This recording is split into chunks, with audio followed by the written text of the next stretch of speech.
Hi guys, welcome to Sunday Night Live. We got Crypto Pride in the house with us tonight. What's up? We got Crypto Terry, Hey guys, what's going on? and we have Crypto's going to try to make it. He's been dealing with some personal things and everything, so hopefully he'll be along soon. We'll see. But I wanted to start the show off by one very important thing. Now, I've never asked you about this, Terry, but I wanted to let you know that I have, and I'm going to try it with the camera because it always fades out. But look what I got. Bird dog. Peanut butter. Peanut butter flavored whiskey. Yes, sir. Do you see it? It's called Bird Dog. I've not tried that version of it, but I have tried that. Yes, sir. You have tried peanut butter whiskey, but not that brand? Not that brand, yeah. You know, I was wondering about that when I saw it. And, I didn't see it. My daughter saw it. My daughter was like, Dad, you got to get this. I was like, what is it? She said, it's peanut butter flavored whiskey. And I was like, yeah, get it right now. She said, well, do you want how much it costs? I'm like, well, just get it. So I had never even thought of something like that. I mean, seriously, guys. Did you try it yet? I have not. I was going to try it on the show because pop it open. Well, pour us all the drink. My daughter already opened it. Pour me a drink. She drank. Yeah, there you go. It's going in there. So she tried it, and she made this face like, I don't know if I want to tell you if it tastes good or if it tastes bad, but you know, she seemed to be pretty happy about it. So, but. I wanted to start that off, Terry, because it was like kind of a tribute to you. So I'm not going to try the peanut butter stuff that you try, but I will try the peanut butter whiskey. Yeah. I tried a peanut butter IPA one time. It was rancid. I couldn't do it. Yeah. IPAs, man, are a little bit different. You know, man, sometimes you guys have those like those local breweries, right? Yeah, I had one last night. I went to a place last night, Indian restaurant. I had a local IPA drink. In a 5-mile radius, we have 3 IPAs. Oh, really? Breweries. See, now back years ago, it used to be like I just knew a bunch of guys that brewed it at their house. Right. Call it moonshine, right? I mean, yeah. Well, where I'm from, White Lightning. Yeah, White Lightning. Yeah. So, but I'll try that a little bit later. And I tried the trivia game the other day. Yeah. It kind of didn't go well. Then I asked the in the comments if they wanted me to try it again. I redid it, and everybody was like, "Yeah, try it. You know, let's see how it goes." So we did it. We had like 5 questions. It was okay. But it was a little bit messed up. Like the timers and things weren't working right and everything. So hopefully I fixed all those. And then they're going to be 10 questions, and I've sped it up a little bit. So we'll just see how it goes. But I figured the beginning, we should probably talk about cryptocurrencies, right? Yes. Terry, did you get the opportunity to see the Powerball yesterday that Pride streamed? No, I've been overly busy this week, and I missed most all this week. I feel like I missed a year, so I apologize. Did you see it today, Chris? Oh, no, I didn't. 0.161 today. 0.16. So Terry, yesterday, and Pride he'll follow up with maybe what happened today, but yesterday, the person had a 0.27% chance to win, and they won was it 4,400? Yeah, 4,000. Wow. 19 SGL, 19.6 SGL. That's crazy. Yeah, it was pretty exciting because it was like, whoa, I didn't even think. They had a couple of big ticket guys in there, you know, or girls, or I don't know who, but they were in there, and you thought for sure that they were going to get it. Right. So what happened today, Pride? So it was a 0.16. Wow. 0.16. Were they winning? It gets high yesterday. It got to like $1,000 today. $960. Wow, that B&B pot, man, is awesome, isn't it? Yeah. And while you're there checking that out, check out the other games, man. Well, the roulette one is pretty cool. Yeah, I was playing roulette last night. I think I lost like $100. Shh, don't tell anybody. Yeah, that's one of those games there. So when I was trying to find this, when is the vaporization supposed to go off? The new one that he announced. Tomorrow at 8 p.m. Eastern time. 8 p.m. Eastern tomorrow night. Okay, because I was looking at it and I thought it was AM, then I thought it was PM, then I thought, well, I have no idea for sure. So It's AM. it's AM? Mm-hmm. Oh, okay. So it's tomorrow at 8 a.m. Eastern time. Eastern time. That's right. Because he does that where it puts it in your time zone when you're looking at it. Yeah. Roy, yeah, we're not playing roulette. Chris would end the stream and be stuck playing roulette all night, and then you guys be like, "What happened to Chris?" And they're like, "Oh, well, he's in jail now that he he lost everything and he's in trouble." So let's go over the comments now. Yesterday, Greek came in and he put in first on mine, but then today it was all gone. So there was Greek, there was 10x Godfather, and then Igor, and then all of mine were gone. So I did there weren't any there when I went on earlier. But on now this is this guy's name Steve? Or that's the guy BNB Pot. I don't know his first name though. Oh, I thought he said that what his name was. I'm sorry if I forgot it, but I thought we were somewhere and he said my name is such and such on but now do you pronounce that Colt DeFi? I don't know. I don't know. I've looked at it a few times and I'm like, I'm not sure what to say, but I'm just gonna say that. But he's first on yours, and then Fowler has joined us. Look at that background. Look, man, you can't be having me in every background of everything we do now. Come on. Hey, man. You see, it's not changed except the beards. The beards only change, you know. But it's pretty close. That's borderline pornography. You might be demonetized. Jerry.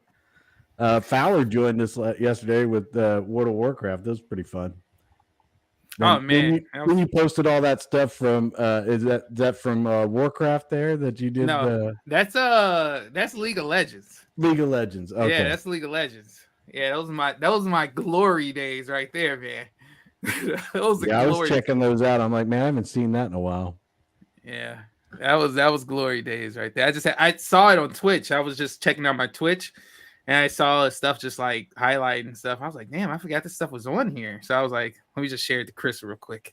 Yeah, that's pretty awesome. That's good stuff. I had someone reach out to me and be like, was that you playing? I was like, no, that's Fowler. They're like, that's Fowler. I'm like, yeah, it even shows it in the thing. They're like, oh wow. Then we got Moses the Great, and then Vulcan Dell. Vulcan Dell, I noticed that when he was in Daniel's live chat today, he kept mentioning to Daniel about making him a mod, and I thought I think Daniel missed that, so maybe I'll bring it up to Daniel that Vulcan Dell wanted to be a mod for him. But today I got my wrench for Daniel Prado's his new YouTube channel. So I just forewarn you guys, be careful, man. They'll come in and they'll say one thing and I'll be like, you're gone. Delete. Yeah. Larry T, let's do this. Sharon Sabari. Sharon went to everybody's live and said hello and everything. Well, thanks, Marshall. Sharon. Appreciate it. You what? I was saying thank you. I appreciate that.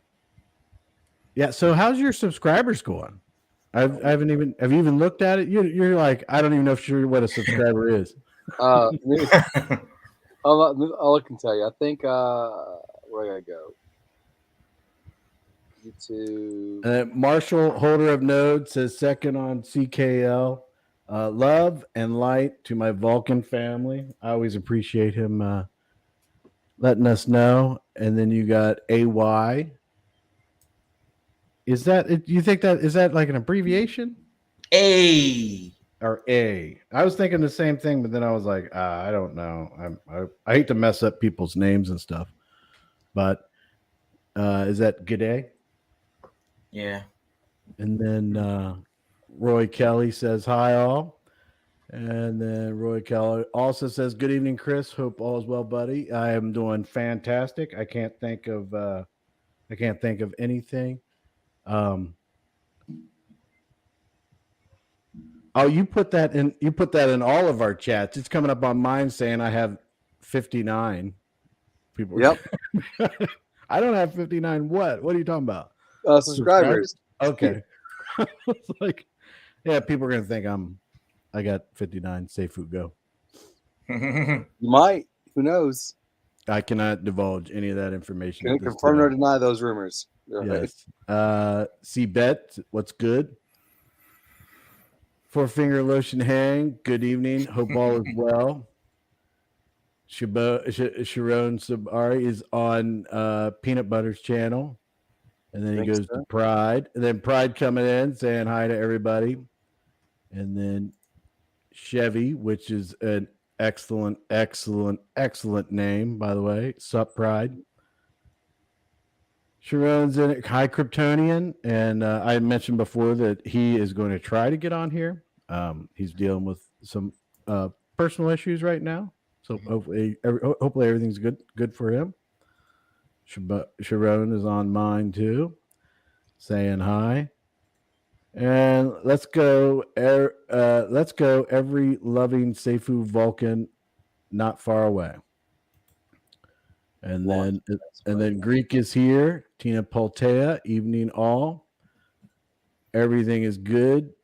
Everything's going to be all right. OBZ and I were having a conversation on a live yesterday, and I thought it might get leaked out because I showed him the peanut butter whiskey that's named Bird Dog. Bird Dog peanut butter whiskey. I got that for myself, but it's because of Crypto Terry. So, but all right. So, what are you guys thinking about Safugo right now? Where's your heads at? You thinking price wise going to go up, going to go down?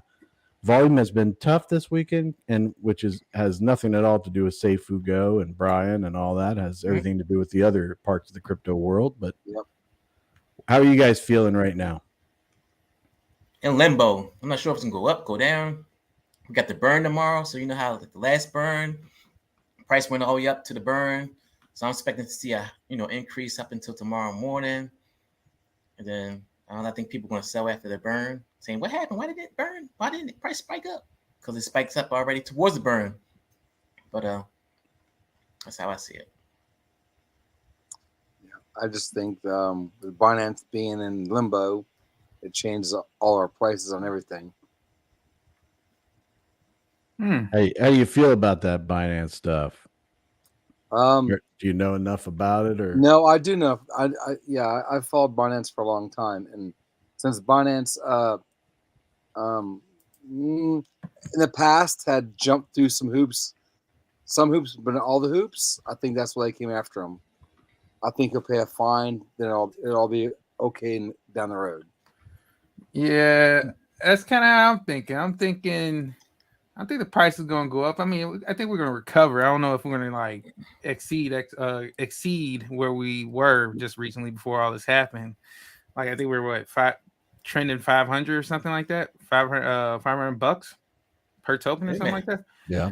So I don't know if we're gonna get there or pass. I mean, I think we could get there, at least close, but I don't know if we're gonna pass it. Not in the way the state the market is right now, but I mean, like you said, Binance can end up paying some fines or something. I think this is all gonna blow over. I could kind of tell it's starting to simmer down, but it's just only a matter of time till some good news come, and then the whole market is gonna change. It'll probably happen on Monday or something, but I think it's gonna turn around. I think the market's gonna recover. BNB is gonna rise back up, and when BNB rises up, of course, wherever Safugo is at that point in time, that's gonna go up too. Yep. So I think it's gonna go up. I just don't know how far it's going to go up. Yeah, I got in pretty low my last buy-in for Esco. I'm gonna sit on it, wait. I'm not gonna jump out of it. I'm in a good spot, and when BNB recovers, I'll be great. I'll be sitting nice. I'm not gonna knee jerk react to it. I'm just gonna ride the waves. Well, that was one of the things that you talked about earlier in the week, right? In your live. Don't knee jerk. Do you have any ideas of anything that you're going to do this week, or you just play it by ear? Or are you doing a live this week? I will do live. Yep, Wednesday I'll be live, and there were some comments in the afterwards about some maybe food choices. So we'll see. Yeah, I'm just I'm down to try food every week. It's entertaining. It's fun. Well, I mean, why don't we try it tonight? Why don't we see if anybody that's out there that's thinking about anything for Terry to try, just peanut butter steak. Peanut butter steak. I want to see you try that. I can do that right now. Just I got leftover cold steak in the fridge. Let me see. Get my wife back here real quick. Oh God. It's easy. Yeah, it's I mean, I want to try that peanut butter whiskey he has. I mean, I've tried beer, I've tried other whiskeys, so pour it up, Chris Cruz. Let's get some fun tonight, man. Wait. I want to ask a question though on live. Chris, can I divulge our text conversation this morning when I said good morning to you? Yeah. I mean, I don't think I would hide anything. What are you talking about? When I asked you about your breakfast today. Oh yeah, of course. Yeah, So my last live, people talked about peanut butter and pancakes with maple syrup, or two lives ago. And then Chris, I was going to try that. It didn't happen. And I told Chris, good morning. I hope you had a great start of your day with your peanut butter, maple syrup, and pancake breakfast. And I think somebody tried it today. I did. I had it. And all I can tell you is that thank God for Sky High, because I would have been like, that's disgusting. But then Sky High came in and said, hey, try maple syrup on it. Then that made me. But I noticed that I had to use quite a bit of butter. Yes, so there's that. Yeah. so basically, it was very, very sweet. It tasted very sweet. But I don't think it'd be something that I'd rush out and get, but it'd be something that I would. Yeah. I do very little syrup when I do that, if any at all. Yeah.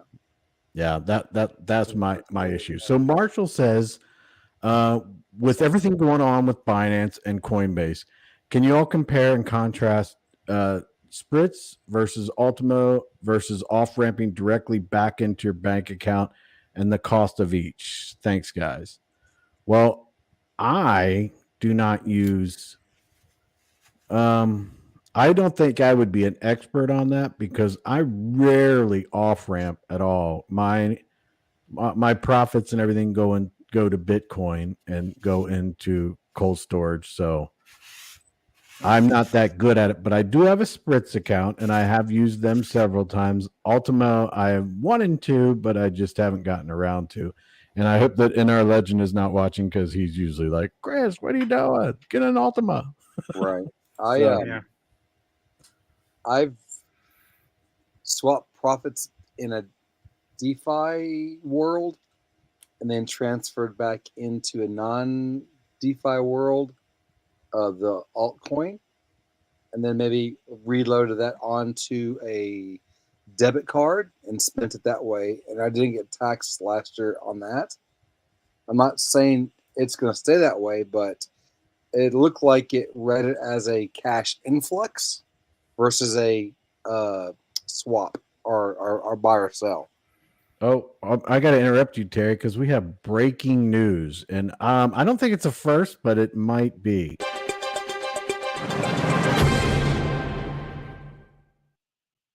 We have Daniel Prado here. What's up, everybody? Good to see you all here. What's up? He look clean and fresh. Look at him. I know, man. High definition Daniel Prado worldwide logo. It's looking good. Look at that. Well, thank you. Shiny.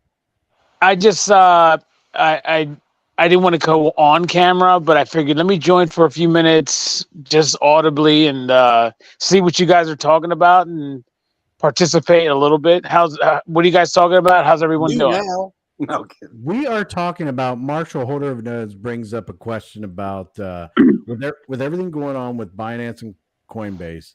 Can you all contrast Spritz versus Ultima versus off ramping directly into your bank account and the cost of each? Thanks, guys. And my position was that I don't off ramp. Rarely do I off ramp, and I use Bitcoin as my store of value. So profits just go into my Bitcoin into cold storage. So I really couldn't help much, but I do know that Pride deals with Spritz and our Legend deals with Ultima. I think they're all good, but I don't know. I don't use them, so I don't know. The thing about off ramping though is, for me, nobody accepts anything else unless it's dollars. Right. So how are you using your crypto then, if you're using it at all? I mean, are you just accumulating and not spending it? If you are spending it, how are you doing that then if you don't off ramp? Oh, debit card. Is that to me or is that to everybody? That was to Chris, yeah, to you. Oh, I do not use my crypto for anything. Okay, so you just are straight up accumulating. Accumulate Bitcoin is all I do, or other projects. Right now, Safugo. I'm accumulating Safugo, Bitcoin, and in the future I'll be accumulating Vulcan. So it'll be pretty much a 3-way split, and I won't be off ramping. There's no need for me, but I have used Spritz for small things though, just to check it out. But yeah, that's the thing too. Like, because I think it was Terry that said using the crypto card, like a crypto.com card or Coinbase, but that's like the reason why I was asking Chris that is because I wanted to see what his answer was, because he's not at all off ramping, and that's why he said that. But if you use a crypto.com card or a Coinbase card, you're off ramping. That's what that is. Yeah. You're using your Ethereum, and then when you do that, they sell your Ethereum for dollars, and then that gets sent to whatever you're paying for as dollars, because not everyone's accepting Ethereum and Bitcoin and whatever crypto you're using. You can, Daniel, in the DeFi world, you can swap it off for something else and then load your card. So it doesn't have to be Ethereum. There's multiple different versions. Yeah, I think he's using Ethereum as a example. Yeah, that's just an example. Yeah. I mean, because whatever it is, like the worldwide token, I'm gonna, my obviously my plan is to have it on Spritz. But when you use the worldwide token, what they're gonna do is they're gonna take that token and they're gonna sell it for BNB, and then they're gonna sell that BNB for cash, for dollars. That's the way that's going to go down. And then the same exact thing, because by the way, I'm sure you all know this, but it is going to be on Vulcan as well. In fact, it might be on Vulcan and Binance at the same exact time. We don't even know, because we don't know when this is supposed to, we all have an idea, and I'm sure you guys have spoken about this too. It's supposed to be Q2. We haven't heard anything yet. I mean, it's still Q2. So the only thing that I'm concerned about, you guys have gotten the question. I've gotten the question, like, what's going on with this? How come, we haven't heard any news at all. Jason's not saying anything. Brian isn't saying anything except for one thing. If you want to pull up the comment, Chris, right, where he said, I will be giving you guys some good news after tomorrow's Monday morning meeting for Vulcan, which is great. That's fantastic. Let's hear something. And what I'm hoping for, and let's just hope that this is what he announces, is that we're starting the marketing now so that we could head into mainnet, because we need that to happen now, this week coming up, meaning tomorrow in the East Coast of the United States. Tomorrow's Monday. We need tomorrow to be the first day that we start this marketing, and maybe Tuesday, but because we don't, then I don't know how we're going to be able to get the word out massively like we're supposed to, so that people can be aware of Vulcan for opening day. I don't see that. I don't see how that's possible. But hopefully tomorrow we get some kind of word. Or what are your guys' thoughts on that? Are you guys there? Yeah, we're here. Yeah. What are your guys' thoughts on that? I mean, I know I was just asking about the off-ramping. The off-ramping is done with Spritz when you do that. Any kind of card or payment service, when you sell your crypto, when they use your crypto to pay bills, they're selling it for cash to get it done for you. But Chris is not doing that. But what do you think about maybe what Brian has to say tomorrow when it comes to Vulcan, and maybe we get a little bit more clarity as to whether or not this is actually going to be at the end of this month? I mean, hearing about marketing starting, that would be extremely bullish. I would say that. I mean, because we all know once you start the marketing, that big campaign of marketing, I mean, that pretty much is the go. You know, like you can't, once you turn it on, you got to make every dollar worth it, right? You don't want to say, hey, we're pumping up Vulcan, and then you're not gonna launch, right? So at that point, once we hear about marketing, we kind of get a feeling like, all right, they ready. This is happening now. Yeah, that's what I'm saying.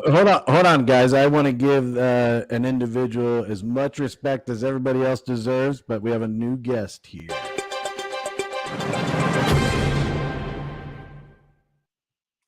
Hey, Rock has joined us. What's up, Rock? Hey, what's happening, everybody? How's it going? Good. What's going on? Nice to see Prado back up and running. You know.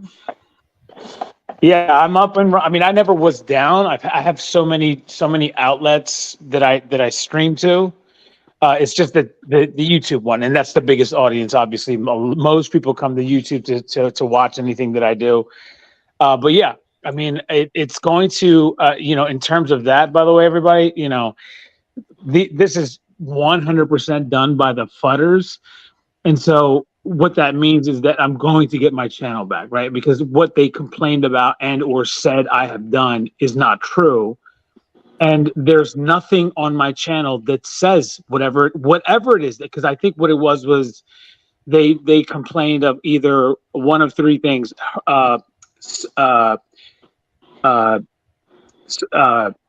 scamming people, number one; number two, sexual; and number three, violence. None of those three things are on my channel at all. Now, yeah, I get mad sometimes and I start to yell and scream, all that stuff, but listen, that's not violence. That's just me getting mad. That's not me inciting violence, nothing like that. So the reality is that when they review my channel, they will find nothing of the sort of whatever it is that they complained about, because I haven't done anything like any of the things that could ban your channel. And so I expect for that to actually get overturned maybe tomorrow or sometime this week. Let's hope that it's tomorrow. But yeah, I think I'm going to get my channel. I know I'm going to get my channel back. I'm pretty much 100% sure that I will. Nice. That's good. Yeah, man, we can't wait to get you back, bro. I think that I was saying that before and there's a lot of people that I don't even get it. I watch different YouTubers all across political, gender, all kinds of different people. Yeah. There are some people out there that are throwing down some serious cuss words and doing some serious things and stuff. And I'm not upset by it. But if it's like too much for me, I just turn them off and everything. And I've never been to the point, other than the fact that, listen, we all know Daniel Prado can be wrong. I mean, it's okay for you to be wrong, Daniel. Mm-hmm. It is okay. I mean, it's a very rare thing, but yeah. Yeah, it is rare. I mean, I've heard of it.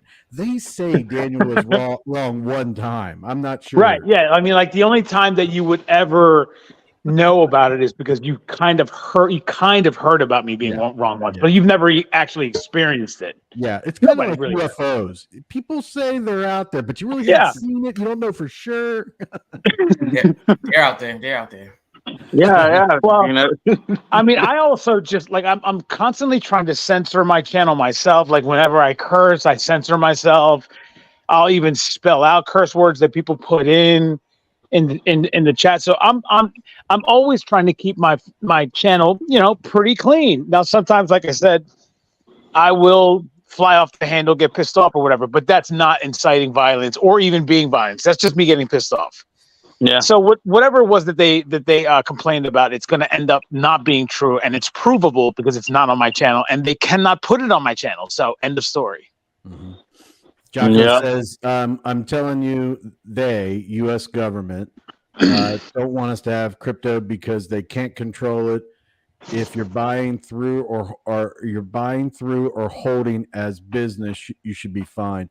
And Jocko also asked me about DeFelice Pizza. I did not have a chance to go, and it looks like I will not have a chance to go for about another 2 weeks. So when I do, I know you sent me some other information about that, so I'll get all that stuff together and maybe even throw you a video of me being there or something like that. But thanks for the comment, and thanks for checking about the DeFelice. But yeah, so this is all back to it's all back to off ramping. So I'm really interested in what you think, Pride, because I cannot find, and I've tried Spritz. I mean, there was a couple of transactions, got my account and all that kind of stuff, and I had zero issue with it. And but I was just paying like bills, and there were small bills. It was like 4 small bills, and that was it. And I had no problem with it at all. But one thing I have, and I think I saw a question about it, was when we're off ramping through Spritz. I mean, through any of these off ramping things that we're talking about, these are gonna trigger taxable events in some way. So do we have a way to track like a 1099, or is it? Do you know that information, or? Yeah, they basically say they don't report anything to the IRS. Okay. Well, I think what he said was that it's nothing over $999,000. If you're at $999,000 and under, so in other words, I mean 9,999. I'm sorry, 9,000. What was I saying? I was going to say, then I'm going to go use Spritz right now. No, I'm sorry. It's 9. Yeah, 9. What did I say? Something crazy, probably. Yeah. $9,999. So in other words, under 10,000. Yeah. Is and they're not going to report it. They will though at 10,000 and above. So if you're going to pay a bit, let's pretend that you have a bunch of crypto, like what you do have, Chris, and you say, you know what, I'm tired of this mortgage payment. I want to quit. I want to pay this off. You don't want to pay it off in full. You pay $999,000 even a day, and you're fine. And $9,999 a day, and you're fine. It's per day at $9,999. If you go above that though, then they have to. It's sort of that. It's sort of like that. They have to. The only thing I ever pay off is bad debt. So bad debt is paid off. Everything else that I owe is good debt, and I earn money off it. So. But I see what you're saying, that you don't want to you don't want to go above the $10,000. Yeah. But I think that Spritz is a great off ramp because you don't actually have to off ramp. Like, it's the most amazing service. You just register, connect your wallet. It sees what crypto you have. If it's anything other than Bitcoin, meaning if it's on the Ethereum blockchain, if it's on the Bitcoin, the Binance blockchain, and others like them, the tier 1, then they will be able to take that crypto and pay your bills, which essentially is basically they're doing it. They are doing it. It's just you don't have to worry about that step. You only have to go one step, which is use your crypto, pay the bill, and they take care of it on the back end, and they take their percentage, which Pride is a very low percentage, right? I forget what the percentage is, but I'm sure you know it's really low, right? It's less than 1%. Yeah, I mean it's the most amazing service, and I asked him when I had him on my channel, I asked him, with all the problems that we're having with the banks, because when I had him on, it was at the very beginning. We had just had the collapse, and Choke 2.0 was just now being engaged, where they took out those banks, and the war on from with the SEC and stable coins as well. So I said, well, how are you getting around this? And he's just said, we've got relationship with banks. We're not regular people. We've got a business. The business is specific. We're registered to everything. We have licenses for everything, and the relationships that we have with banks is different than everybody else. And I found that to be very relieving that he said it that way. But I also think that there's one other thing that he's not saying, and this is just me thinking this, I don't know this to be a fact, but I think Pride and Chris and everybody on the panel, I think that what they did was they partnered up on the silent side. They're not telling anybody this, but this is just my guess. Again, this is not me saying anything that I know. I'm just guessing. The reason why they're so confident and they're not touchable is because I think what they're doing is they're working, and this is, again, just a guess, they're working with Visa and MasterCard, especially MasterCard, because MasterCard is very much crypto friendly and they're very much in the crypto game. And I think that is the bank, if you will. It's not really a bank, but if you want to look at MasterCard as an outlet, an out for crypto, they can get that done because they're huge, they're gigantic, they're literally enormous, they're international, they're worldwide. And so that's why I think they're starting here in the United States, and I think they go to Canada, then they go to England, and then they go to Australia. And we spoke about that roadmap, and that's what he said. We're going to go for Canada. They're going to go for Canada first, and then United Kingdom, and then the rest of Europe. The rest of Europe, meaning in one shot, by the way, like the EU just came up with their own regulations that we still haven't done here in this stupid country that we live in when it comes to crypto. It's a great country in every other way, but when it comes to crypto, we're the worst that there is in the world. End of story. But with the EU, the European Union, the reason why they're going to go from the next one, there's going to be Canada, and then there's going to be England, which seceded from the Union. So they're going to go to England second, because it's United States first, Canada second, then England, and then the European Union in its entirety, and then Australia. And that's when Spritz is going to be huge. And I think the reason why they're able to do that, guys, is because of MasterCard and Visa. It's just a guess. What do you guys think about that? Could be. Yeah, could be, because even here in my country, you could only get crypto with MasterCard. You ain't getting nothing with Visa. And MasterCard is definitely more friendly than Visa, but I think that I don't think that Visa's not. I think they're just behind. And MasterCard's taking the lead. They want to take over Visa because Visa is bigger than MasterCard. But they're going to end up being bigger because of this crypto thing. You know what it is, Prado? It's not that they're lagging behind. It's because they don't want to take the risk. If MasterCard is saying they're willing to take that risk, that leap of faith. So, they'll be back. They'll be in for sure. But they're, it's a lot of. Yeah, I'm unaware of that, so that's why I don't know. But I'll refer to you for that, or defer to you to that, because I don't know that. But yeah, I mean, Fowler. I mean, listen, it doesn't matter.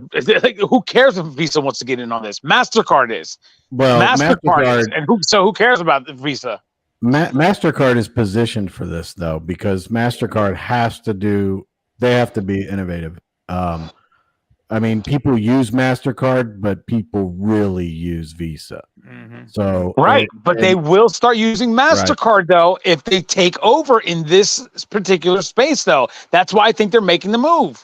That's why I think they're making the move. I agree with you 100% on that, and I think that MasterCard, if anybody brings it mainstream, would come from MasterCard. But that's all here. I mean, I'm not sure. But it seems like MasterCard is thinking into the future, and they are positioned to do it.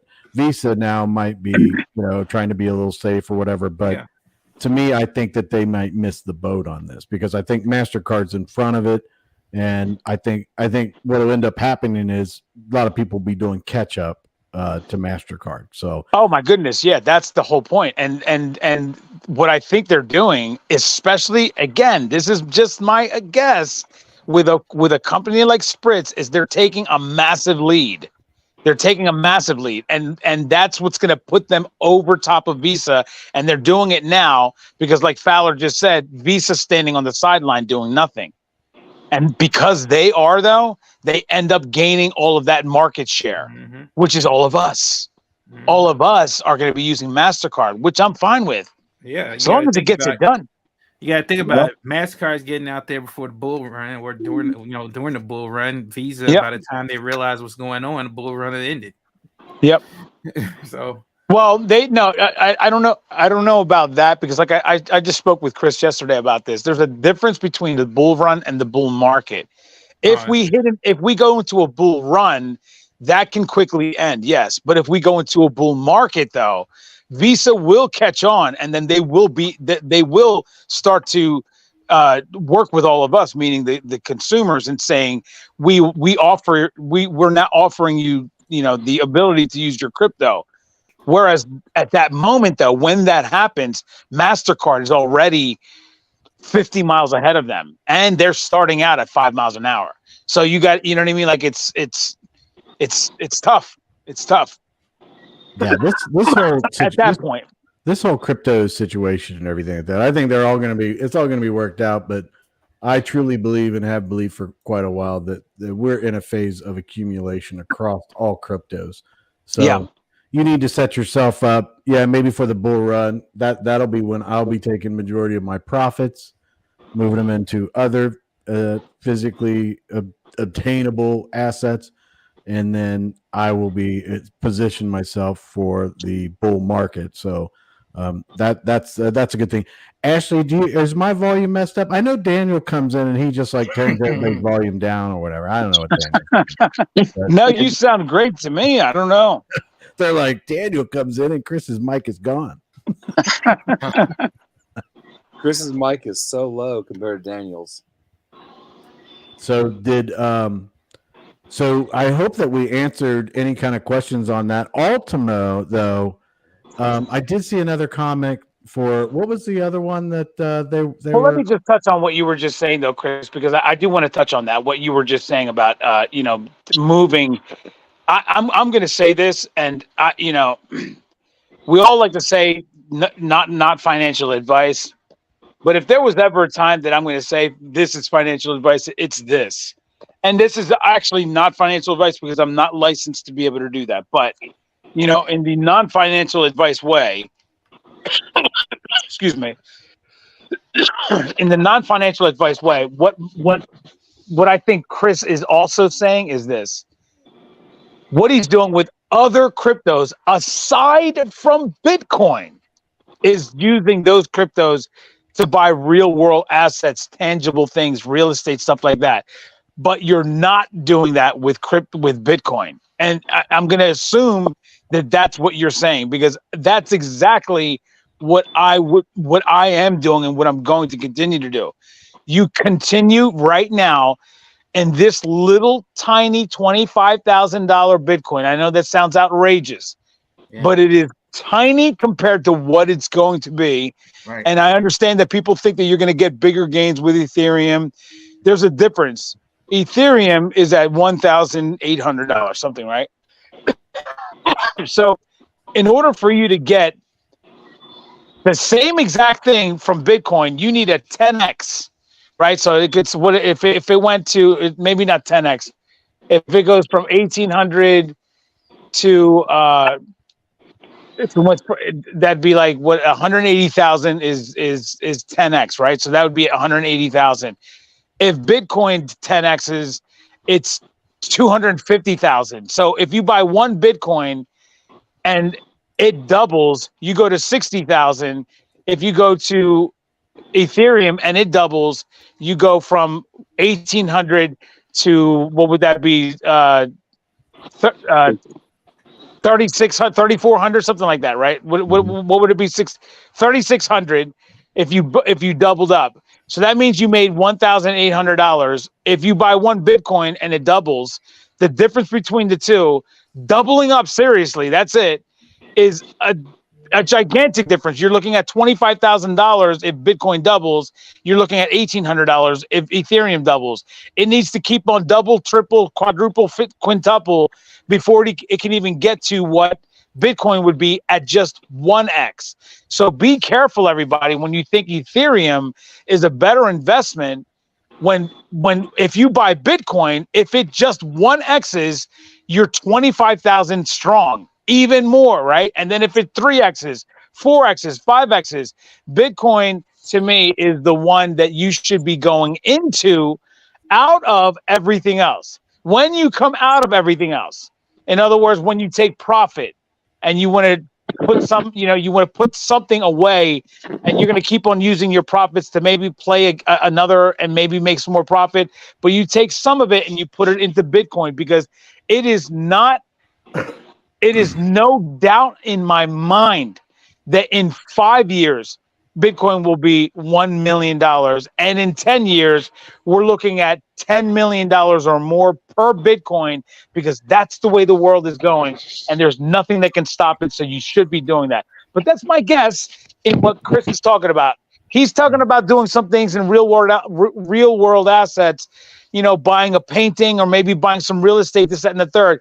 But what he's really doing is he's buying Bitcoin, because Chris, that's the one thing that we know for a fact. There's no doubt about it. It's going to just do nothing but go up, and it's the greatest store of value that has ever been created. And that's what you're doing, right, Chris? Exactly. That, I mean, to the T. But I don't buy paintings. I buy NFTs. But close enough. But you know what? If you bought a painting, though, you could put it on the blockchain. Daniel, he has a Mona Lisa and a Picasso and a Rembrandt and Salvador Dali all in his studio. Now, Salvador Dali, I'm actually interested in what you were talking about that, when I make my way down there. But that is true, and Daniel's right. And I can't tell you what you should be doing and what you shouldn't be doing. You figure out what's best for you. But Daniel's right. I mean, I feel like I've invested quite a bit in crypto for quite a while, and I always use my Bitcoin as my store of value. So I'm accumulating Bitcoin like I always have. I'm accumulating other things. That's why Vulcan. That's why Safu was so important to me, and that's why Safu X was important to me, and why Vulcan is more important to me. Because the more I accumulate, the less I have to really worry about price in the future, because I will have a decent amount. If the price has some swings up and down, it is naturally going to go up. Almost all these cryptocurrencies would, and that's when you say you can really, you'll never be financially secure with any kind of any asset that you own and that you have, unless you hold it. If you go, it's from the beginning of time when stock markets started, financial industry. If you held for a long period of time, if you bought Apple when it was young, $1, you'd be multimillionaire. It's almost with everything that you have. So the secret to getting wealthy is not, you can make $1 million in 6 months. It's you accumulate and hold, and you become wealthy. That's my plan. That's what I do. I hope you guys can do that. But if you're looking for quick profits, I think crypto is going to wreck a lot of people. So just be careful and just think about it. Like I think Gods of Gaming is an excellent point to make here. I love Gods of Gaming. I love everything that you've done with it, Fowler. Everything. Love it. You get the NFTs. You get stuff in Gods of Gaming, and you just sit back and watch. Honestly, and I know people might take this the wrong way, but I get my NFTs for Gods of Gaming. I'm gonna be set. Basically all these projects, I'm gonna have something in all of them, and then I'm gonna have them work for me. See, they're gonna be working for me. So all the hard work that Fowler's putting in and what he's doing and everything, that's great. But Fowler, now you're working for me, buddy. So hey, no problem. And he's working for everybody that owns the NFT. Everybody that's in there, and we're like, hey. But I love Fowler, though, don't you? Because look at him. Yeah, look at him. This is what I'm saying, Chris. I love Fowler. I love him because this guy is love you too, buddy. Like he's not like every single day he's coming and he's telling us what he's doing. He's showing us all the work that he's done. He's just so efficient. He's so honest. Well, I mean, like the guy's doing so much, Chris. It's amazing. Daniel, I have another one for you too. So this is something that I'm not sure. I haven't seen the white paper or anything like that on the world token. So, but I've been thinking about this since Daniel mentioned what he was going to do, and I think about it like this. And you guys, form your own opinions, get your own ideas. But you see how Daniel does his YouTube channel and his social medias and his discords and all that kind of stuff, and how he's whenever he has a free moment, he's got this phone out, or he's doing a live, when he's waiting, when he's at work or when he's at home in his studio, wherever. And you see the hustle that Daniel has on just his socials, and then as an outsider going, oh man, he's a hard worker. Look at that. You can see his results and everything. And then he's going to create a token where he's going to put that hard work to practice.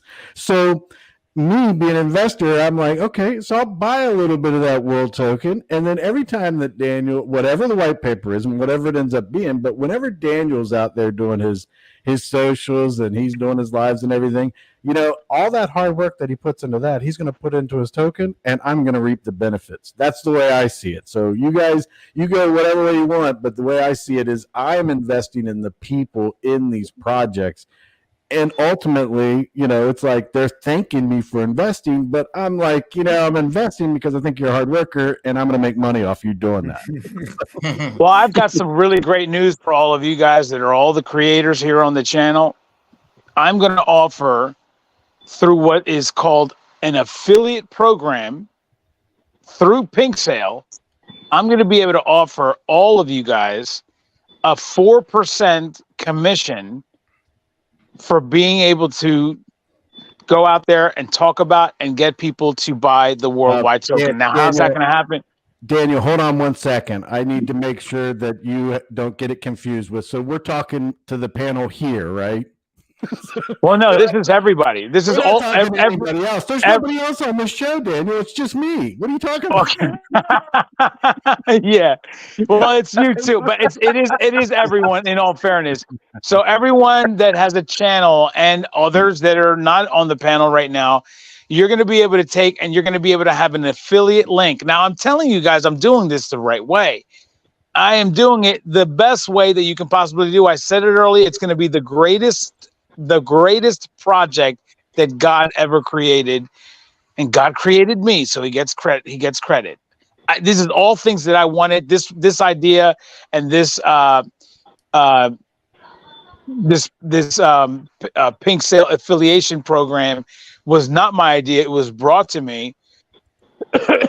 But what it is you'll be able to get an affiliate link, and through your affiliate link, if somebody clicks that and buys through that affiliate link, they buy the world token, you get 4% of whatever it is that they bought, paid to you in BNB, so that it's not going to be in world. We don't have to worry about dumping the markets. Whatever amount that you get, it's always going to be in BNB. So it's going to encourage you guys to talk about the worldwide token, which, by the way, that's what it's called. It's called the worldwide token. The ticker is world, but it is the worldwide token. And you guys are going to be able to share in those profits because you're going to be able to talk about it and also get people to buy it. And then therefore you're going to earn that commission. That's great news, Daniel. Well, I want to go one comment, and then I have something else to bring up for everybody. Marshall, holder of Node, I've been calling 2023 a year of accumulation all year. Get as much fall as you can before the price blows sky high, in my opinion. And I agree with you, Marshall, but I would go a step farther, is that in maybe the end of 2021, I felt like that we had come into an accumulation phase across all cryptocurrencies. And I felt like I agree with that. Some of them were memes and stuff like that, and I wasn't sure about. But in the positions like drip, I've been accumulating drip, and I think I'll see the benefits to that down the road. Safugo was a big one for me, along with watching Daniel and becoming friends with him and all that. So I mean, there's a bunch of different ones out there, but yeah, I am fully into, and I have been for several years, accumulation of everything I could get my hands on that I thought was value for the future, and a lot of these projects. But one other thing I wanted to bring up is that you guys know about Prisma's Pink Sale.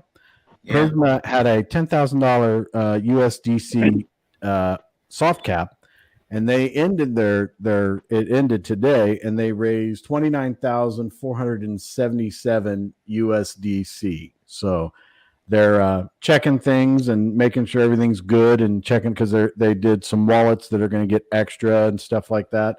They're figuring all that out, and I think that they're going to be launching tomorrow. So, but that's another successful story for our community. And I don't know if you're in Prisma or not, but they are, they're listed on the projects for Vulcan, and a lot of them are in our community and stuff. So we congratulate them. I think they did a great job, and it seems like so far it's a success story. And I hope that everybody, the community and the team, everybody makes a good amount of money and everybody's satisfied. So I just wanted to bring that up, but I didn't want to stop the conversation as to what we were having. But the world token, Daniel, let me ask you a few questions on it. And Daniel, and just so that you know, when we're going to be talking about your projects and stuff in the future, you're going to have to dock. So just so you know. Yeah. I can't have this talking bubble thing going on. I totally get it. Yeah. Yeah. So that is not going to fly on my show, brother. So, right. I understand. I respect that. Yes. Yeah. So, are you feeling, when are we going to get some info, Daniel? I'm just going to cut to it now. I'm getting excited about this. Great question. You're making me kind of, I'm kind of like, look, Daniel, just keep, I'm excited about Vulcan. I'm excited about Prisma. Well, I'm going to tell you, it's going to be here on your channel and Pride and everybody else's channel that's on right now. I believe, and I'm not sure about this, but I believe that I will at least this week be able to announce the day that I will announce the worldwide token. That's the way this is going to go. I have to build up the excitement. This is not something that you do. This is all about marketing and salesmanship. And I know how to sell things very, very, very well. So I'm going to be able to, but what I need to do is I need to say, okay, on this day, I'm going to announce when I'm going to actually give you the white paper day. And then on that day, you're going to hear what day we're doing the white paper. And then on that day, we do the white paper. And then on that day, I'm going to say, oh, by the way, on tomorrow's show, I'm going to tell you when we're releasing. And, so there's going to be like I have to go about it in that way. Just because in my mind that builds hype, that builds anticipation, it builds excitement, right? And this is what I want for this to happen. I'm also going to need for that to happen so that others that are not a part of our circle will want to be, they're going to be curious about it. And I'm talking about community members when I say that, but I'm also talking about other YouTubers that have a good audience that will also, they feel like if they tell their audience about this, they'll get in on it as well. And so I want those people to start contacting me as well. But what I can tell you, again, I know what your question is. I'm going to answer it succinctly right now, which is this week, my anticipation is that I will at least this week be able to tell you the worldwide token and when it's going to be launched. Or I'm sorry, not when it's going to be launched, but the white paper of what is going on and how and all of the tokenomics involved in this. I can tell you that that's going to happen sometime this week. I believe, like 90% sure, that I will this week be able to announce the date that I will give you guys the white paper information. And if you are in my Discord, you will have that white paper before I even go on the air. And I'm going to do that, moments before, like maybe an hour before I do that show. But then on that show, I go through the entire white paper and I show you guys what this is and what it's going to do and the excitement that it's going to bring and the volume that it's going to bring is going to be impeccable. And it's going to be the greatest project that starts on Vulcan. And I anticipate that it's going to continue all the way through Vulcan. And yes, it's going to be encouraging a lot of volume on the blockchain And so, yes, this week I anticipate being able to tell you when the white paper will be released, and I will go through that with all of you live on the air on the date that I announce sometime this week. And I'm pretty sure that's going to happen this week. So other than that, you're going to tell us about the announcement. So do you have anything that you want to reveal on this show, as in breaking news or anything? Well, I'll give you this. This is a big one. This is a Hold big on. one. Let me do breaking news, because we have the big one coming Go from ahead. Daniel Prado.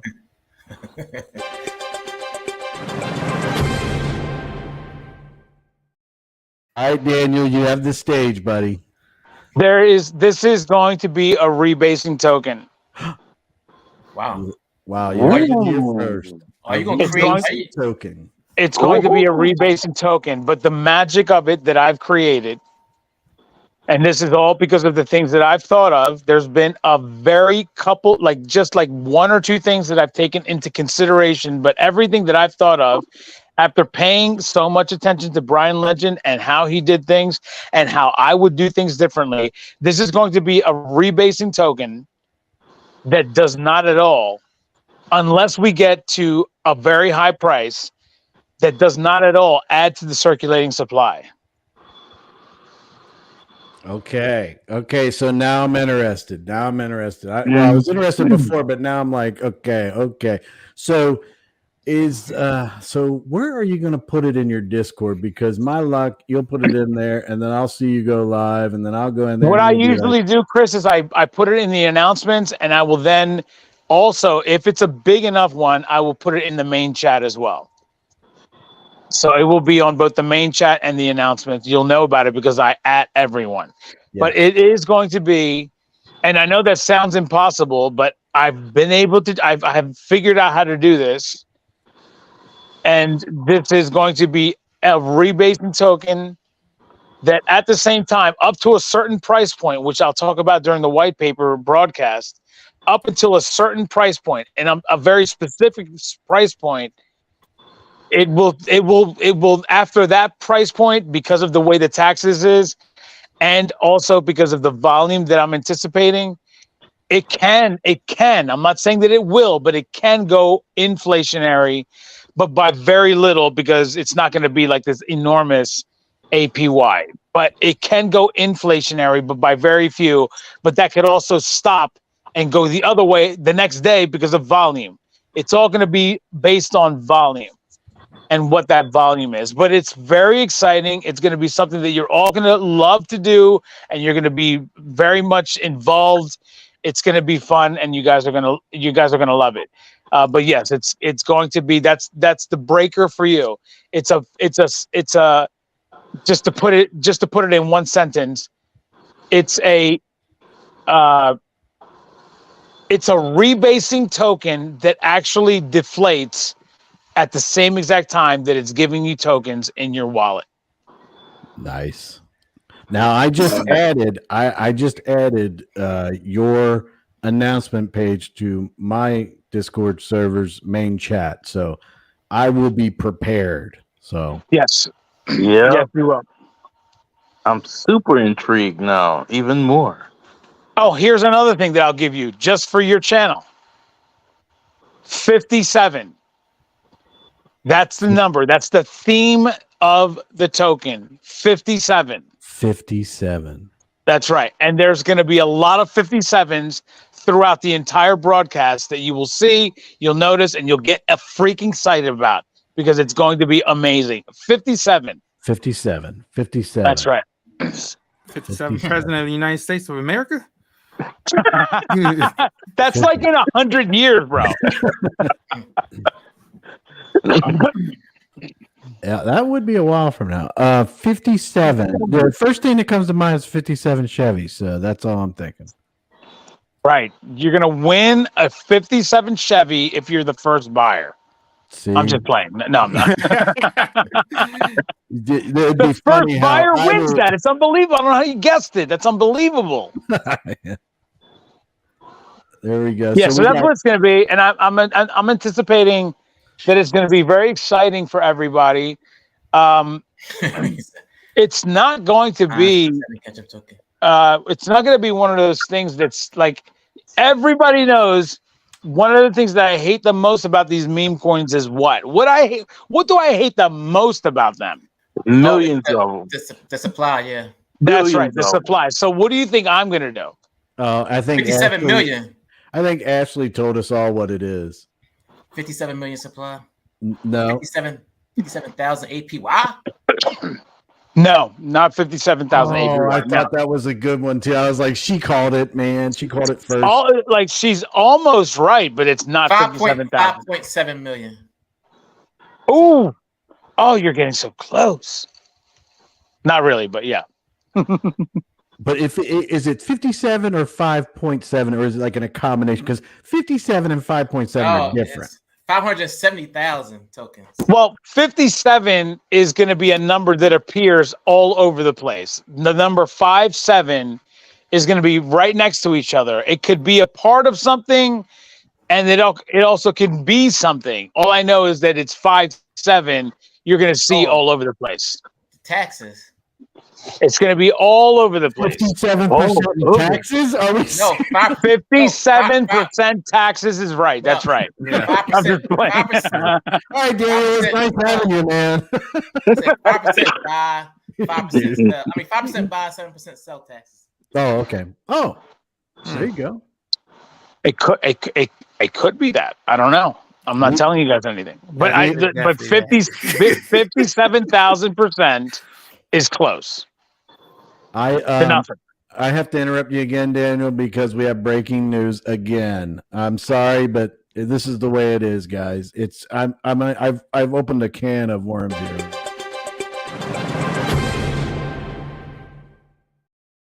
We have breaking news that the Greek DeFi guru is bullish. The Greek knows. The geek. Yeah. That's a Freudian slip, you think? I don't know. But Greek is bullish, so I guess we're all bullish. Yeah, the Greek knows. The Greek does not know, though. What the Greek does not know are the little tweaks that I've done in the past 3 days since I told him. Because the Greek does know. And you already know Greek's my boy. So I told him.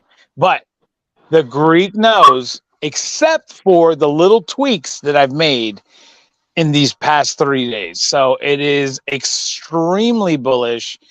And my anticipation is that it's going to be the greatest project on the Vulcan blockchain. And even will start to rival some things on Binance, but it's going to be mainly focused because what I hope to do, and I don't know how feasible it is to move from Binance over to Vulcan in its entirety, and then because there's going to be people that are pissed off and they want to just keep their tokens. But I could also just say we're doing this and you got to come over. If you don't like it, you bad.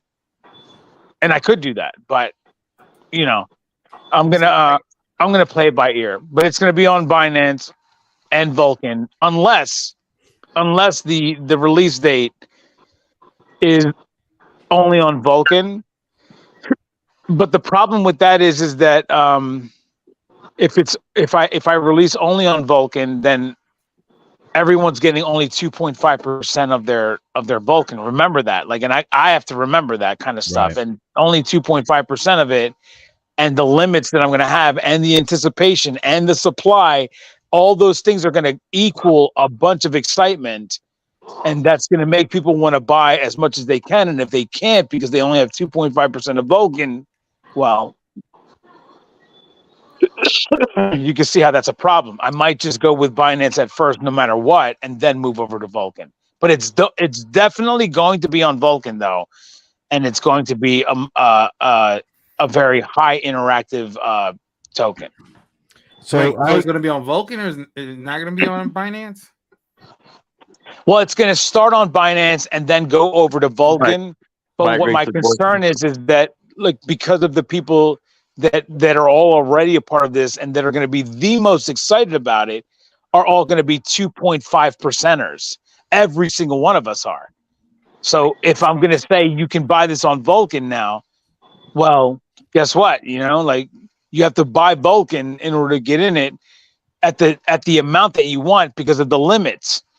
And the limits that I'm going to have is going to be a healthy limit, but it's still going to be a limit. And then if I do it on Vulcan as well, and you only have 2.5% of your bag when we open, you might have to buy Vulcan to get in on what you may want. You know what I mean? So we'll see what happens. So we'll see what happens. So Dysfunctional Junction, a $2 super chat. This is on Pride's channel, showing a crypto bro a little love. So I'm sure we all appreciate that. Yeah. Pride, are you there, or did you? Yeah, I think Pride has questions for me, but I'm sorry if I keep on talking over top of you, Pride. But any questions that you have, go ahead and ask, and if I can answer it, I'll answer it. But I don't. If I can, I'm not going to. But if you have questions, Pride, go ahead, brother. I'm sorry if I've interrupted you. No, you told me you're still gonna give me 1,000 worldwide tokens, so I'm happy.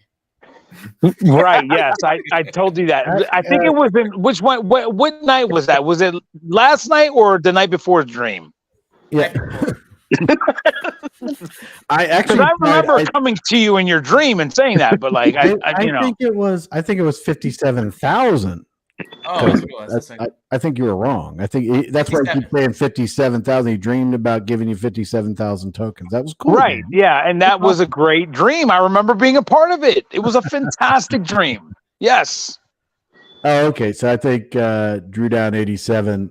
You know what, Daniel? By the way, I'm just going to go out. I'm just going to tell you the truth right now. Your champion of the day. It's rigged. It's rigged. I'm just saying. You think so? Yeah, I'm just saying. I checked it. I had it audited. I heard a rumor that Jason Hayes is using ChatGPT somehow. I just know. Again, like Pride did? Yeah, I was just like, that's unheard of. Pride already got caught doing that. Why would he do that? Everyone knows that Pride did that. I do believe that Senor Rojo won legitimately, though. He came in and shut down that ChatGPT today. Oh, my gosh. Listen, Senor Rojo, the way he came in today, the big disappointment today was Chalk Talk, though.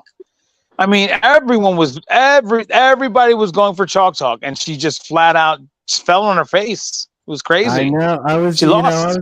I was disappointed about that, but I mean, she was in there, and I do believe that I do hope that they work it out, because this community needs Chalk Talk. So I'm a big fan of hers. I've been. I do think so too, Chris. Yeah. And this is something for the community. So, I'm not telling anybody what they should do or shouldn't do, but you should do it. So, you guys should get together on that. I'm with you on that, bro. Daniel, the Raven says, what are you doing? I'm sorry, Brad. Next question, Daniel, is the worldwide token has anything to do with Heinz 57 ketchup? Uh-oh. Did we lose him? Dang, DP. It really is. Did you hear him? But no, I'm not going to tell you if it does or not. No. Oh, he's not going to tell us. No. Yeah, all of them got stuck in my head. It's funny that you asked that, though. It's amazing that you said that. But no, I'm not going to tell you. He's popping up in the comments, man. He's popping up in the comments. I know. It's just amazing that actually was brought up. Definitely 57% for token for supply. Yeah. Sky high. He's like the ketchup token. Well, I'll tell you what, man. You guys are gonna really love what this does. But it was funny. I showed it on my show today. Somebody actually asked, "What's the utility?" And I'm like, "Oh my gosh, what's the utility?" No, you can't go buy bagels with it yet. But like at some point, maybe you will. Okay. I love that question. Everybody has to understand. And, I know that you guys have your own thoughts on this, but I know what this is, in my opinion. When it comes to a cryptocurrency, the utility that it has is what it is. That's it. It's an excitement thing. It makes you want to come in and you could do some things with it.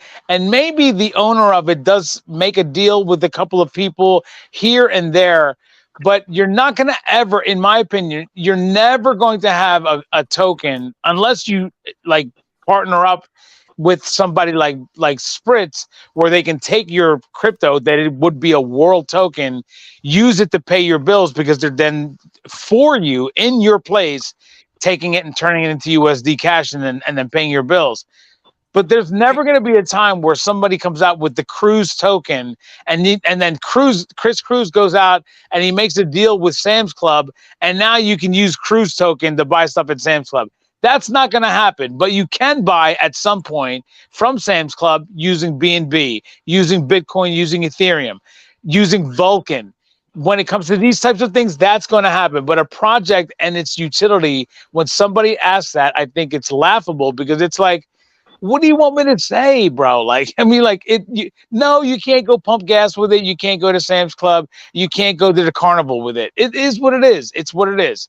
So, it's fun. It is going to be something that's going to generate a lot of interest, a lot of excitement, a lot of engagement, and the price action is going to make people a lot of money. So, in the end, that's what it is. That's what the utility of worldwide token will be.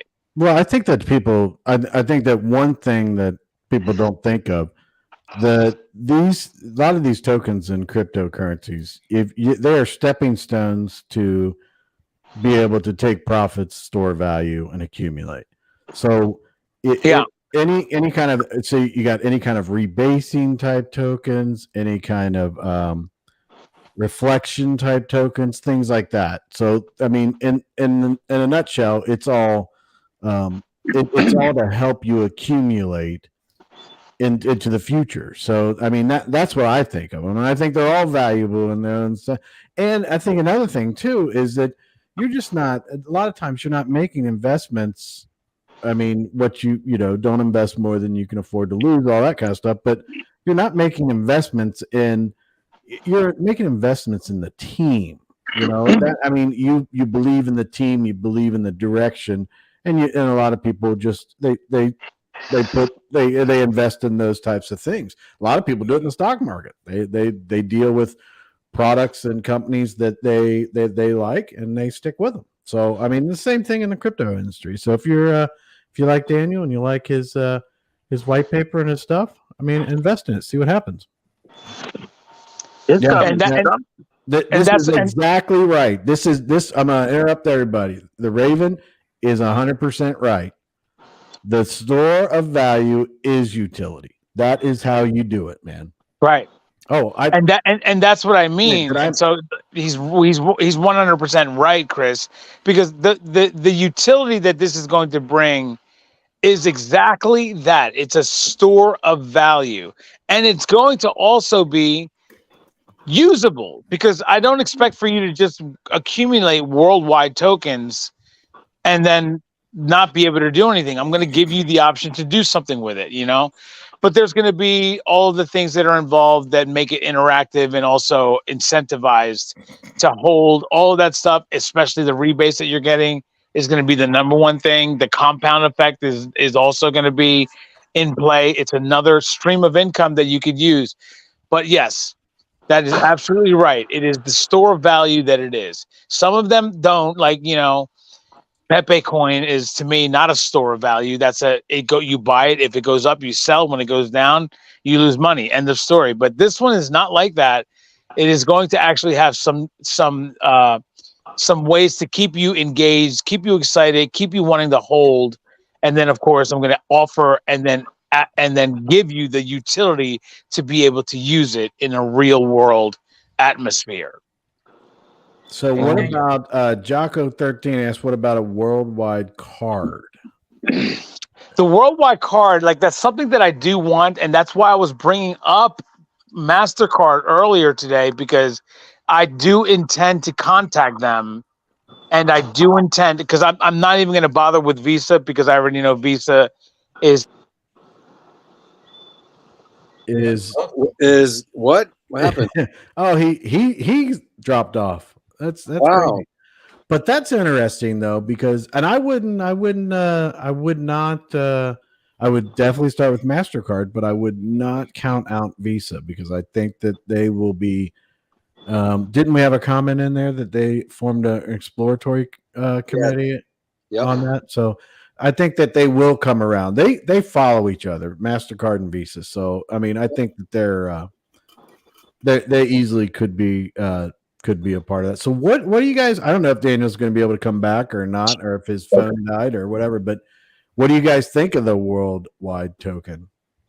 Yeah, I'm looking forward for it. I'm just still trying to think of what this 57 is. So are you leaning towards like a catch-up token? But what's the catch-up? What does the 57 mean, man? Yeah, that's what I'm trying to. You gotta be buying sell taxes. Buying Or is it? Or is it that you could only sell up to 57%? Mm-hmm. I know in the past, Daniel didn't like high volume, didn't like sales tax or buy tax. Oh, he's back. But he also talked about. I'm gonna hold on a second because I think he's not ready. But right, when your token's coming out, I don't know, man. I don't know. But he said that the 57 to 57 is all over the white paper. So I think it's more than that. I think he's ready now. Here you go, Daniel. You ready? Oh, yeah, I'm here, brother. All right. Yeah, I'm here. Sorry, I don't know how I got cut off. I don't know what you guys heard, but like any questions Daniel, you have, I just want to say that Sky High came in and he straightened us all out. The SEC just kicked in Prado's door. I wish he would. I'd take his bald-headed ass and throw him in the freaking basement. My goodness, Smithers, just like Smithers. It's just like Daniel, him. I have a question. So who are you partnering with to launch your token? And how many partners? I'm not talking about that at all. Not names, but how many partners do you have inside the token?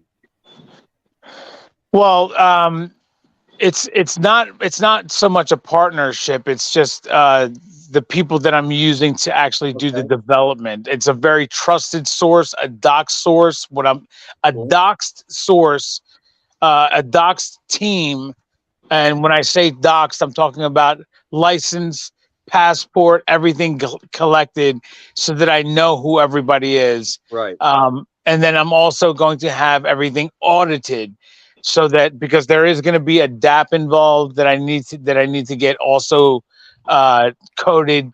That also by itself, because it turns out, and I don't know if you guys know this, but it turns out a lot of projects end up having a problem with developers running with money because of a DApp that's attached to their contract. Yep. that ends up giving people access because they take the road out. They don't actually get that doxed and also audited to find out if there's any backdoors or insides that somebody can get from inside, take and or get in from a back door. And they end up not doing that because they figure, well, everything else is done. This should be fine too. That's not going to happen with me. And Can you expand on who's doxing you? Or like, you know what I'm saying? Who's doxing? I'm going to have one of the Pink Sale affiliates do the audit. So it will be a Pink Sale approved audit that does the audit for me. Nice. Yeah, Pink Sale does all that. It does the audit. They do the KYC. Yeah. All that stuff. Yeah. So it will be through Pink Sale that I get audited and also doxed. Nice. Nice. Oh, so hold on a second. Chevy puts out there 5% buy and 7% sells, tax 57. Ooh, got some ideas out here. Sky High there's some ideas. Yeah, there's some ideas. Sky High says, did you see Gensler's comment saying crypto's just scams, rug pulls, and Ponzi schemes? Yeah, as soon as he, made his money, that's what he's going to say. Yeah, and also there was a funny song made of it too. Somebody made a song out of that. So like he's saying it on camera. He's like, hucksters, Ponzi schemes, scammers, and they just put a beat behind it. And it's really funny. So I love that he said that because he's such a fraud. He is the biggest fraud that I've ever seen. This is a guy we're talking about that just a couple of years ago. And when I say couple, I'm not like everybody else. I'm talking about 2 years ago. He was standing in front of a classroom as a professor, hyping blockchain and telling everybody how great it is. And now he's sitting here doing what he's doing. It is laughable, embarrassing. Do you guys? Let me read the Ravens comments here real quick. But principles of purchasing: trust in the dev team, transparency, creative action, advanced Is that marketing?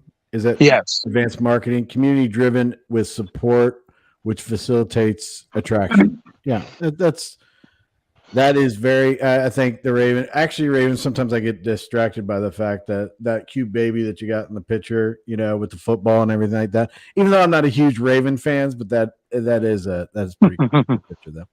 But All those things, by the way, I'm going to have with the worldwide token. You'll be able to you'll know every part, including what I'm making on it, because I do have a small part of the tax going into a wallet for me as the creator, and I'm sharing it with one other person that has a small percentage of that intake. But that's just going to be. But I'm not going to. And this is something else for you, Chris and Pride. No team allocation. No team allocation. So there's not going to be somebody or some people that have a bunch of tokens that were given to them. It's going to be a fair, straight up fair launch. And when you guys are buying, it will only be you that buys it. I will not have any, and neither will anybody else. It's a fair launch with no team allocation. I think that's very good. Yeah. I can't wait to read the white paper on that. But Marshall says, I think that Vol makes a great store of value, like banks of old paying interest. Once it launches and people see it works, the sky is the limit. Second best store of value behind Bitcoin. Marshall, the only thing I can say is a trust, Bitcoin, Vulcan. You can be your own bank. Just you go research what I just said.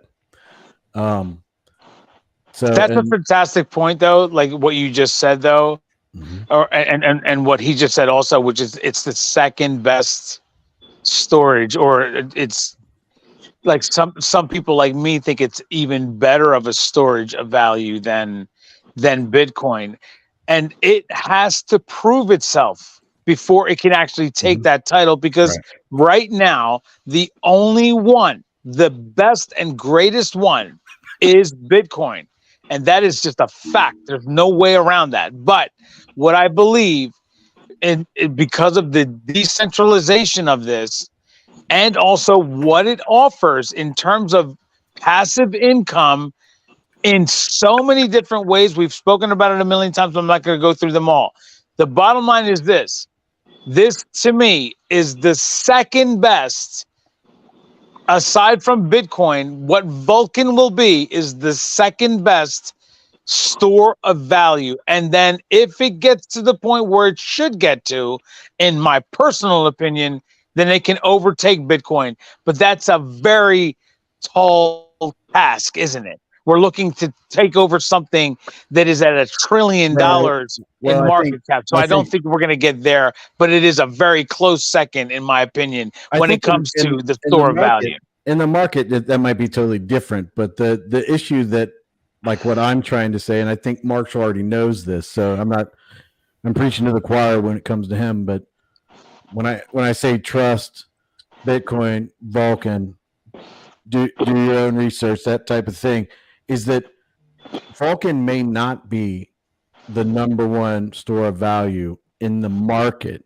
but it could very well be the number one store of value in your situation with Bitcoin. So I think what Daniel's saying is that if you combine the two, you are steps ahead of everybody else, I think. That is the perfect way to put it, Chris. The perfect way to put it.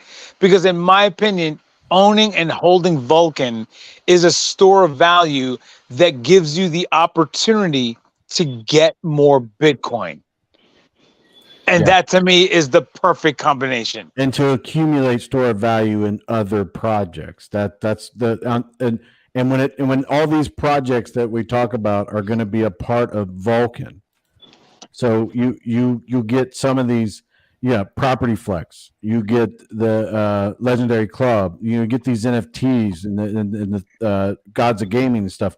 You are going to accumulate more and more vol, and as it goes along, you use vol as a store of value. You will see your accumulation phase skyrocket, and then you'll wake up one day and be like, "Oh my god, I am super rich," and you will be like, "All I was doing was accumulating."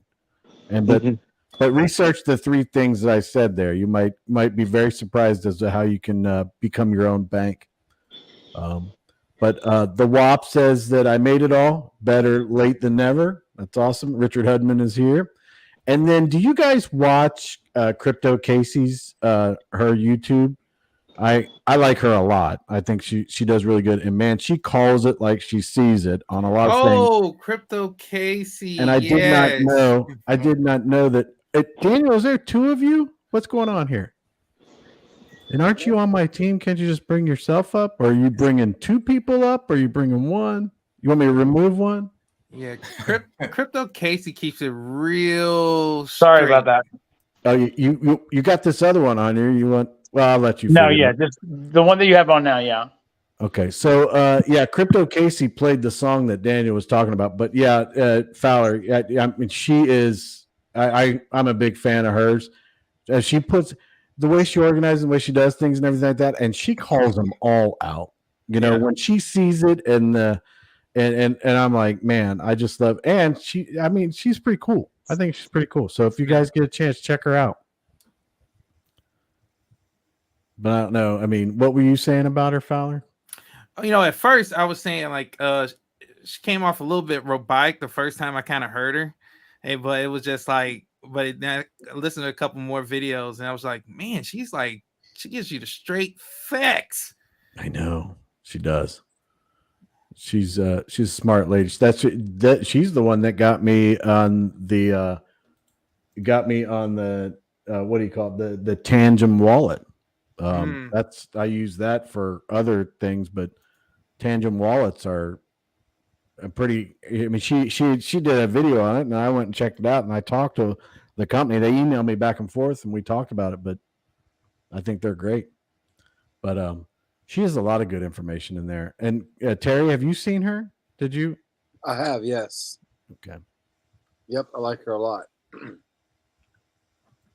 So Sky High says Binance says that they have proof Gensler doing insider trading. He shorted Bitcoin before his recent attack on Binance and Coinbase. Yeah, I seen a video about that.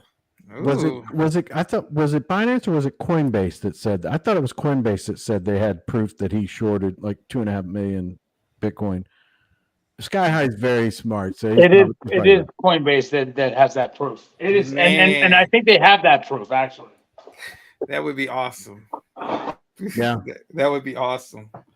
It's all. I mean, it's all. Why else? Like, listen. Like, if you had the power to make Bitcoin go down, and you knew that it was going to go down because of what you say, then you can make a lot of money. But the problem is, it's all recorded because the blockchain doesn't lie, and then you get caught. So that's his problem. Mm-hmm. Yeah. Oh. I fly a bus. Anyone think the initial off ramp for Vulcan will go through Safugo? Nah, absolutely not. They don't have anything to do with each other. Well, they have nothing to do with Safugo is on Binance and Safugo will be on Vulcan, but it's just going to be a token. It's going to be another project on Vulcan. Vulcan is going to be the coin that runs everything. And I think people get this confused. This is not another token. This is not another little project like the worldwide token. My little project is going to be nothing compared to what Vulcan is going to be. It's nothing compared to what Ethereum is in Binance. What this is going to be is Ethereum and Binance. The same thing that they are is what this is going to become. So no, it's not going to, it does not. Daniel, I think you're cutting out, but I need to interrupt here because because Greek is, dude. He's still putting. Look at what he's doing here. He's putting the vol. Yep. It was under 800 when we started. Now he keeps sending vol into that wallet, so now it's 861. People So think when it's like. So when it's 900, it's time for a drink, right? It's now it's 870. Is it? Wasn't it just 850? It was. You gotta try that. Yeah. You gotta try that peanut butter whiskey, man. At 1,000? Is it 1,000 or 900? What's it gonna be? I tried the vanilla whiskey from Jim Beam. It's freaking excellent. I love it. All right, you gotta try that. Good. Now listen, I'm going to show you this, and I keep showing this to you because what I'm going to show to you with this whiskey, it is very important that you pay attention, because if we have time and everybody's in agreement, I did the trivia game. Yes. And you might want to know something about this whiskey. All right. Yeah. So you see this? Can you guys see what it says? Give yourself a close up so we can see it better. If I get closer, it like fades away. So Yes, fade away. I can't do anything about it. But it says Bird Dog peanut butter flavored whiskey. Put it I up. gotta have that. All right. There you go. Peanut butter. You see I that? gotta have that. All That right. must taste amazing. Well, I'll be having a shot real soon about with it. But That's awesome. just so that you know, if everybody wants to try to do the trivia game, we'll try to do it. I got different questions in there and everything like that. They're all over the place, but I don't want to stop talking about crypto until people are ready in the comments, because literally every single time that Fowler and Daniel and anybody, and even Pride, that you get the comments of like, why aren't we talking about crypto? Why are we playing games? And it's like, you know what? We can't talk about crypto. If you have any questions, let's talk about it. But sometimes it's like, hey, let's just have a little bit of fun in the show and have a good night. I'm with you. I'm with you, Chris, because it sounds like I'm being rude when I say this, but I don't care, because the reality is like in our live shots, if you've got 20 people, 30 people watching, 100, 150, if 10 people say, why are we doing this? I'm not going to stop, because 140 didn't say that. Or if 30 people and there's 5 people that say that, 25 people didn't, right? It doesn't matter what they like. I don't give in to the minority. I go with what the majority wants. And for the most part, when you do that, and when I do this, and when Pride does it, and anybody else, when we do these things, we are enjoying it as an audience. And I don't care if 1, 2, or 5 or 10 people don't like it. If the majority like it, then the majority gets it. The minority does not win here. Yeah, and I don't want to be mean to people, but if you don't want to participate in the game, you want to be a part of it, then the crypto section's done. You can take off. I mean, just leave. I don't want to hurt your feelings and be like, leave, but I just see those comments and it's like, what we've been talking about crypto for an hour or two, and you've gone through every question you possibly can. And then even during the game and stuff that people were doing, it's like, okay, we're just going to play a game. Let's not get upset. But Sky High, I didn't mean to call you out if you thought that. I thought that it was Coinbase. No big deal. One or the other said it, and you confirmed that Coinbase said it. So I'm happy with that, because I'm right. So that's what's important, and especially with Daniel Prado being on the show, we've got to make sure he understands that I am always right. So always right. Always right. And MCM, I love your vibe, and you're about the community. I hope to. I try to be about the community, but at the same time, I don't want to sway them one way or the other with some of the goofy things that I say coming out of my mouth. So, and Richard Hedman has the comment of the day. Oh my goodness, we're up to 888 vol. Nice. Wow, it's like crazy. But if Greek is sending fake vol, he better send real vol to Cruzy when it's released. Exactly. What? You're going to see the real Greek. at that point. He's gonna all of a sudden be like, what do you mean? What are you talking about? What ball? What? I'm not doing that. I didn't send you that. Yeah, that's crazy. What are you talking about? You need 10 more to take a drink, right? Steve Andros says at Sky High, what's CZ waiting for? I don't know. I mean, I don't know. Well, put that stuff out there. I mean, let's get it taken care of. I mean, What's CZ waiting for in terms of what? What are we talking about? I then? think he's thinking of Gensler. Binance releasing the evidence that they have that Gary Gensler did that and all that kind of stuff. But I think we're actually talking about Coinbase, but CZ. Yeah, I might it's be wrong. Coinbase that supposedly has it, which I think they do. I don't think that they would say that if they didn't. But I can tell you this much too. If CZ Binance has anything on Gary Gensler, he will use it, because what we know so far is that, and this is technically speculation, but what it is that Gary Gensler actually applied and interviewed with CZ Binance to get a job with Binance as an advisor, and he was turned down. Which means that he is a scorned person and could be trying to get back at the crypto industry because he was not accepted. And that's just, again, that's speculation, but it's everything that he's doing sounds exactly like what somebody who is scorned does. It's exactly what everything. It matches everything. So we'll see. Lover. Yeah, a jilted lover. Like that. Yeah. That whole scene, when I heard about the Creek, okay, the vol is at 906 now. We need 24 more. 800, no, 900. Pride, but like when it comes to the 900, yeah. When it comes to the world tokens, you had asked about giving them away. I told you that it's going to be it's not going to be like the other ones where we have like 300, 400, 500 of them. It's going to be like 5 that you can give away, and that remains true. It's going to be like that. Okay. The way I'm going to release this and the way it's going to be set up, and then of course how it's going to grow from there is going to be very exciting. Like how it actually grows is going to be a very exciting aspect of this. And so when you get those coins, and so does Chris Cruz and Terry and Fowler, and who else is on here? Is that Compton? No, it's Rock. I think actually Rock is gone. Rock. Okay.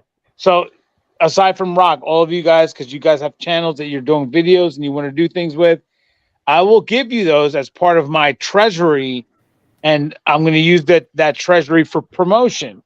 And you guys will be able to use those as giveaways so that you can use them on your channel. But don't forget, Pride and Crypto Terry and everybody, you also have an affiliate link that you will use that has not been done ever before, that you can just say, here's the affiliate link. Make sure you go get yourself some World tokens. And when they do, you get 4%. The more 4% you get, the more you will make. And it does not get paid in World. It gets paid in BNB. All right. So everybody, make sure y'all use my link. No, my link. My link. Yeah. My link. You know, I'm whenever confused as to somebody what like these guys are saying. This is the other thing too. Like if you're on, there's only one link, by the way. If you're on somebody's channel, Well, whoever's channel you're on, use that link.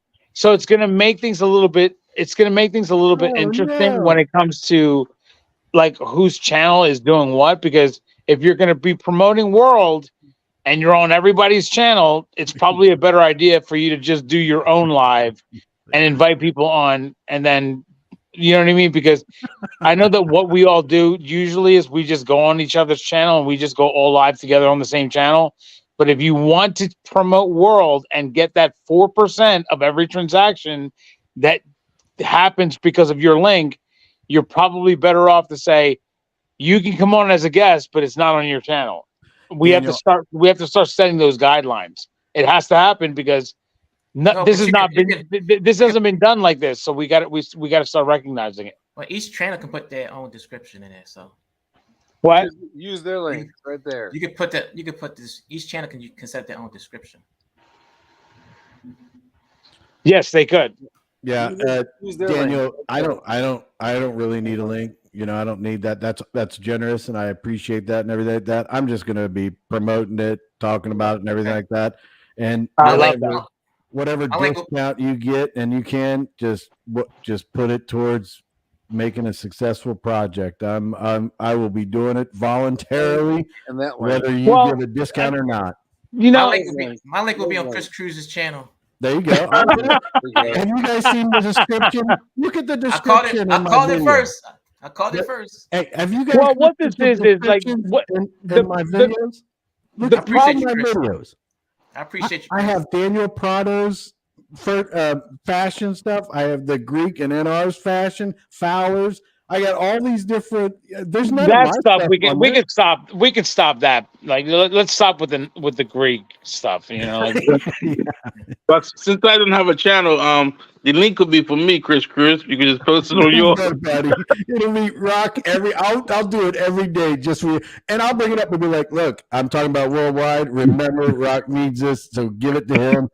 Come on, Rock. Go to the Rock. called guys. it first, man. Come on. Oh yeah, Pride's like, Rock. I don't know. He did. He called it just a minute ago, so he's good to go. well, what I'm trying to do with this, like the utility on top of whatever it does, like this isn't technically a utility, but what I'm going to do and the precedence that I'm going to set with this is I'm protecting the investor. The exact opposite of what Gary Gensler's doing. I'm going to actually protect the investor. Well, And there's going to be a lot of things that are implemented so that you feel very comfortable about buying into this. Everybody, without that worry that am I going to get dumped on? No, you're not going to. And there's also backups to make sure that price is stabilized in case anything happens. So It's third, all fourth quarter. deflationary and all protective. It's all about making sure you guys feel comfortable. So That's what third- I'm creating. So third or fourth quarter. Third or fourth quarter, what? You For know your what? launch, it has to be. No, third. I'm hoping for it to be second quarter. Oh, you're that close, huh? Okay. Yeah, that close. Awesome. If it goes into third quarter, it's the first week of July. All right, cool. Get your money ready, guys. It's going to be in B&B to start. Okay. All right. B&B to start. Okay, so yeah, that's yeah. And B&B's down. Meaning we're gonna move over. I'm gonna move over to Vulcan as well. When it launched, right? Yeah. But when Vulcan is launched, I will launch the same exact day that Vulcan launches at the same exact time. So that will will be there. But if it's not ready, I intend to be on Binance first, just because it's already so close to being ready already. Right. That I'm not gonna. Why would I wait? I can just transfer everybody over to Vulcan when. So Vulcan blockchain, you have been in meetings, and you're good to go, right? I'm sorry. Say the question again. So I'm asking. So other projects, B&B, I mean not B&B, Vulcan and the developers. So you guys have done that, and you're ready to go with those guys, right? With Well, developers? the developers that I have, the coders, and like to be more specific, are involved with Vulcan already. They already know what the Vulcan code says and how to take advantage of it on a token, even though it's on Binance and then transfers over. They know how to do that, and so that's going to be a flawless transition over from Binance to Vulcan. If I decide to just strictly be on Vulcan, but that depends on what Brian and the team does to get Vulcan up there so that it has a lot of attention. Because if I bring it over to Vulcan and they haven't done anything and we just have like a very soft launch and there's not that many people interested, but everyone is it's killing it on Binance, Well, then why would I take it off of that? You know. Okay. But multi-chain is a possibility. I don't anticipate it being multi-chain, as in it's going to be on Binance and Vulcan at the same time. Once I migrate over to Vulcan, my intention is to just be on Vulcan. Okay. Yeah. So that's good to know. Yeah. Where would Chris go? But it's going to be very interactive. I don't know. Yeah, Chris, like, you know, that's what he does. He's always blacking out, no audio, no video, nothing. This is what he does. But my intention is for it to be very interactive, bringing in a lot of transactions and a lot of volume to the blockchain. Okay, cool. Nice. So we should get the white paper this weekend, you said, huh? Within 7 days, huh? Yeah, I don't like, well, the weekend is like, we're in the weekend now. So like by the weekend, I think it's fair. Pride, I think it's a fair thing to say. Yeah, by the weekend, I think we should have it ready. But I'm hoping that it's not the weekend. Oh, you know, like it's Friday or Thursday at 12 noon, something like that. Okay. That's cool. Nice. All right. So if you launch on BNB, and BNB right now is having some challenges, but then Vulcan launches and it looks better, you plan on migrating off of BNB to Vulcan. Is that correct? Well, no, I mean, I expect for Vulcan to be an extreme success. I really do.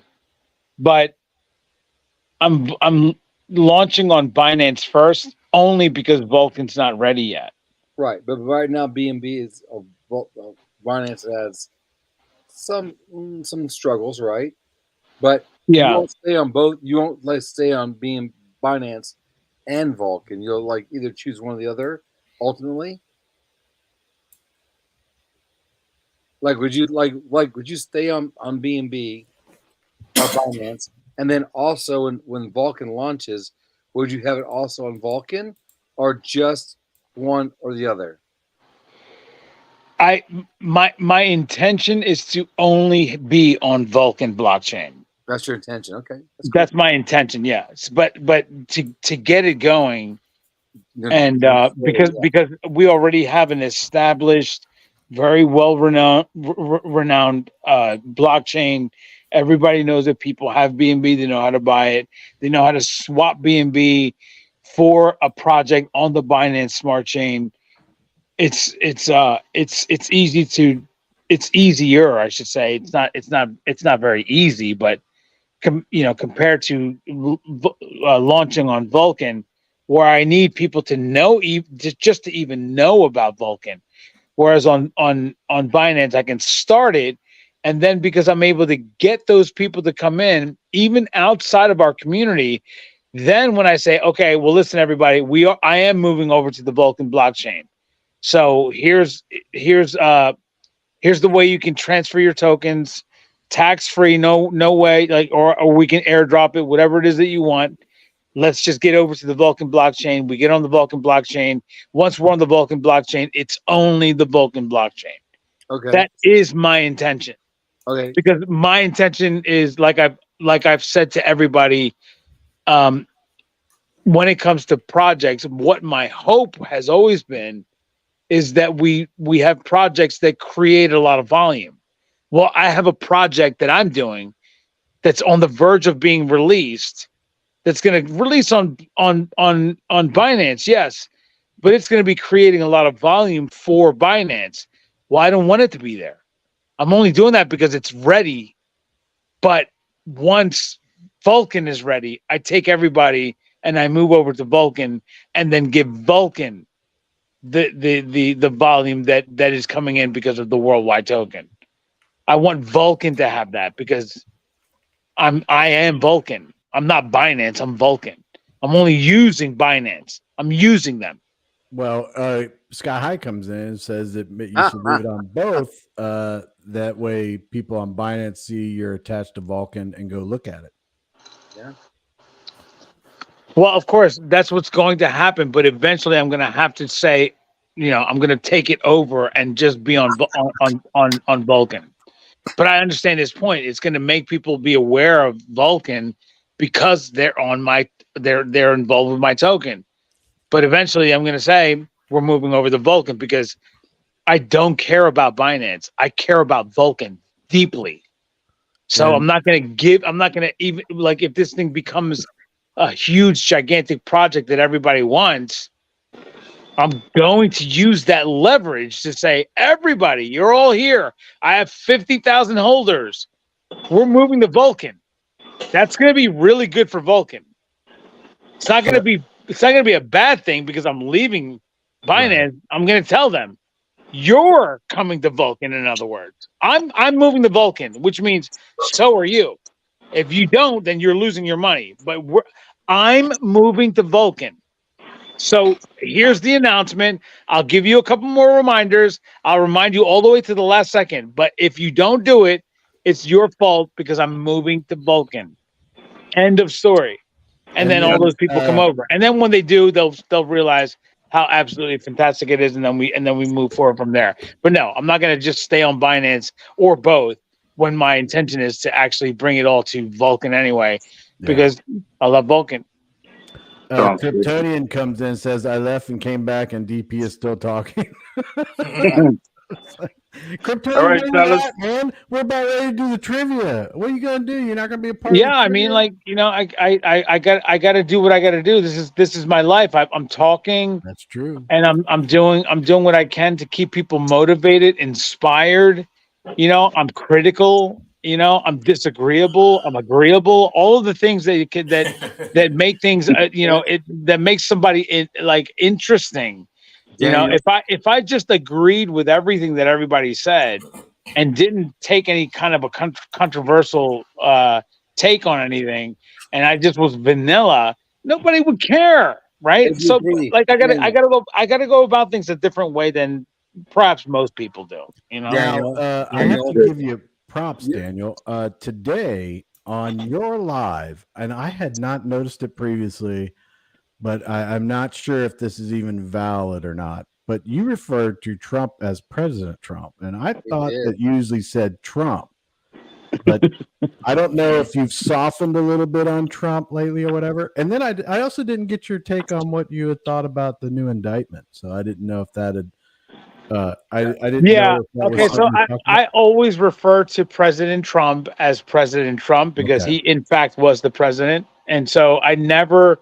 If I ever say Trump in a sentence, but I'm also referring to him as the president, it doesn't mean that I'm not calling him president. I often call him President Trump because the reality is he was the president of the United States. So I don't not say that. Like, Harry, if it has happened, it's just because. Take a picture of me. But President Trump and the things that are going on with him, he would fare so much better if he just didn't say anything dumb. And he does it all the time, and he buries himself even more. I love President Trump because of the entertainment value that he brings in everything that he does. He does do a lot of things that we can all sit here and talk about for literally days without a break. It's just the way he is, but he can't get out of his own way. And because of that, he is in trouble again. And what can I do about that? What can I say about that? It is what it is. This is President Trump. If it was anybody else, they would listen to their lawyers. But President Trump does not. He does and says whatever he wants, and then in the end, that just gets him in more trouble. I'm going to be very quiet. Well, I think that there's lots of things about that, but like this, they're not doing a good job on this indictment. But let's I don't want to get stuck on That's crypto. Yeah, I don't want to get stuck on Trump and everything like that. Yeah, all of it is a mess. It's a complete mess. It's all an embarrassment. Like, I don't want President Trump being indicted at all. I do not. I don't like him as a president, but I don't like him being arrested and facing indictments and charges and prison time. I don't like that. I don't. It's just a fact. It's just like it's not good for any of us. It's not good for any of us that this is happening. Yeah. Which is true. All right. I think we're to the phase now where we're gonna do Pride, you haven't said much. You got things you want to say or something? I've been cutting you off all night. No, you're good. We're good. I think now is the time to go into our trivia game. All right. Not the drink. Sounds great. Now I did the drink earlier while Daniel was talking. You saw that, right? No, I didn't see it. How was it? Oh, you didn't see it? So you know what? Maybe I'll do another drink. Yeah. So I did a private chat and said, "Hey, I gotta go take care of something. Save the drink." But no, I did it when you were sitting there. You were sitting there. You know what? Daniel was talking about so much important stuff. You were you weren't even looking at me. You were so talking. I was like just tuned out. Right. Oh, Daniel's like, I'm out of here. I'm not going to be a part of this anymore. So, all right. With this is important. So very important. So if you want to be a part of the trivia, you're going to need to go. Daniel, you ready to go on, or you want me to? Oh, there's his face. Look there. I see that. Well, yeah. Okay. All right. Oh, no, you can't see because I didn't know if he was ready. So if you want to be a part of the trivia, you have to be on my YouTube because it's only attached to my YouTube. So if you want to go over there now, like, subscribe to Terry, Kryptonian, Pride, all that stuff. You probably already should be, but go over to mine so when we do the trivia, you can participate in it because it has to be in my chat. So I am gonna get off of here because I can't be on here and participate at the same time. So I'm gonna do that. But let me just say, it is remarkable, Chris, the growth that you have had on your channel at an exponential rate. It is just amazing. You're almost already at 1,000 people in just like a month and a half. It's unbelievable, right, Pride? Yeah, it's crazy. Well, I mean, I just get all the subscribers from you guys. I mean, you guys let me be a part of your lives, which are very entertaining. I enjoy them, and I'm there for support. And then every once in a while, I get drunk while I'm on there, so that's a good thing. So, but it's amazing. You're doing amazing. But yeah, I am going to participate. I'll be on your channel to answer the questions. Thanks for having me on, guys. Bye, Daniel. All right, guys, take care. Thanks. All right. So what I did was I showed you this. All right. Yes, you did. So let me make sure. All right. You see this? Yeah. Yep. This is the whiskey that my daughter actually got it for me. It's called Bird Dog Peanut Butter Flavored Whiskey. All right. Look how low it is. You've had some shots. All right. So I took a shot earlier. So I'm actually feeling really good right now. So it was just a small shot. But here's another one. Oh, yeah. I mean, Terry says that he didn't actually get to see it, but I think he's just trying to get me to drink more. So I was trying to get you to drink more. I saw the first one. You say that after I drink, huh? Make him laugh. No, all right.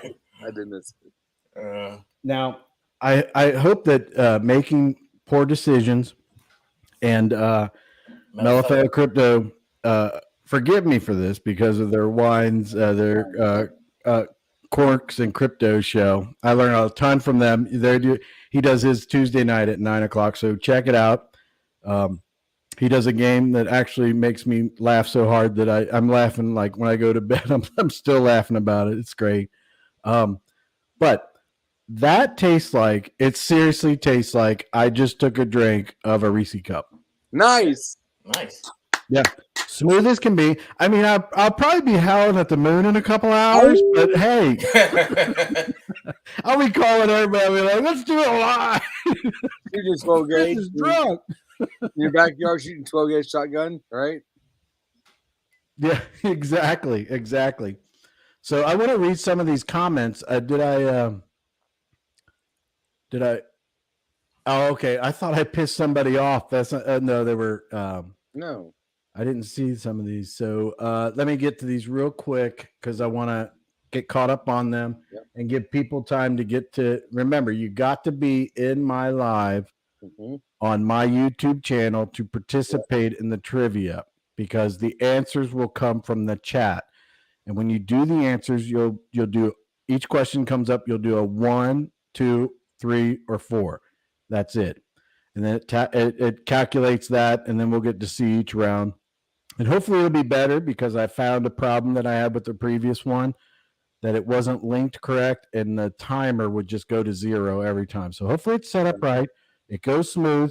These are totally different questions, and they range all over the place. So hopefully it works out well. Yes. Got to agree with Dan there in our legend, which I sent you a link, buddy. And Confirmance here. Jump on, dude. Yeah, you guys are more than welcome. I know that you guys have a busy life. You guys are, huge, building empires. So whenever they have time to have me on, or they can come on, I am super happy. Playing Sims. Come on now. Q3. Oh, so they're playing Sims on the PlayStation. Are they? Well, I mean, if they're making money off of it. There you go. If Pride is correct, we all got to get Pride was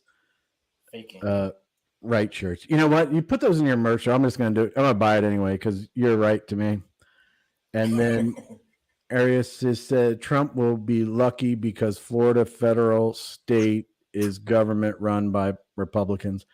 Actually, I think I think that whole thing's going to end up being like, I mean, even Democrats are coming out saying that this is not. I mean, I don't even know why they're even doing this. Just leave well enough alone. Let Trump do his thing. If he shoots himself in the foot, fine. If not, then it's a bad scene for all of them. Kryptonian says Chris is the live stream daddy. You can add that to my title, but ultimately, buddy, you know that I'm your Bitcoin daddy. So I mean, you can say stream one. He knows. And Richard Hudman, because Cruzy is the man. Aris, if Trump would be in New York City with the issues, he would be locked in jail a long time. Yeah, I think that's kind of crazy. So, oh yeah, Dan, most people get to 1,000 and it takes years. Speaks volume of Chris. I appreciate that comment, especially coming from you.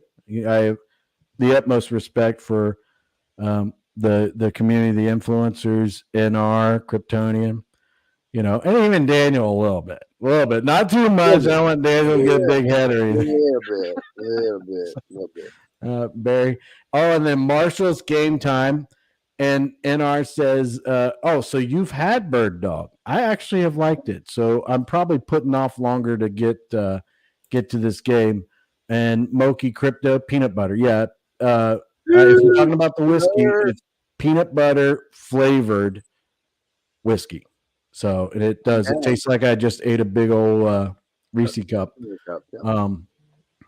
And Daniel Prado is I love it. I'm buying it. I think you'd like it. Actually, you put a little ice in it and have it as a drink. It's like you're drinking a Reese. It's 80 proof, I think. So, did you? No, I didn't. Yeah. No, I didn't. You don't have to. Why would you need to even? Right? No. Bird Dog peanut butter whiskey. Need to try it. I would recommend it. I think you'll like it. I think it's. I have stock in it and go up. OBZ is my World of Warcraft audience from the community. He was participating the other day. Most of the other audience is on Twitch and Kick and stuff like that, but OBZ was there. It's nice to have him there.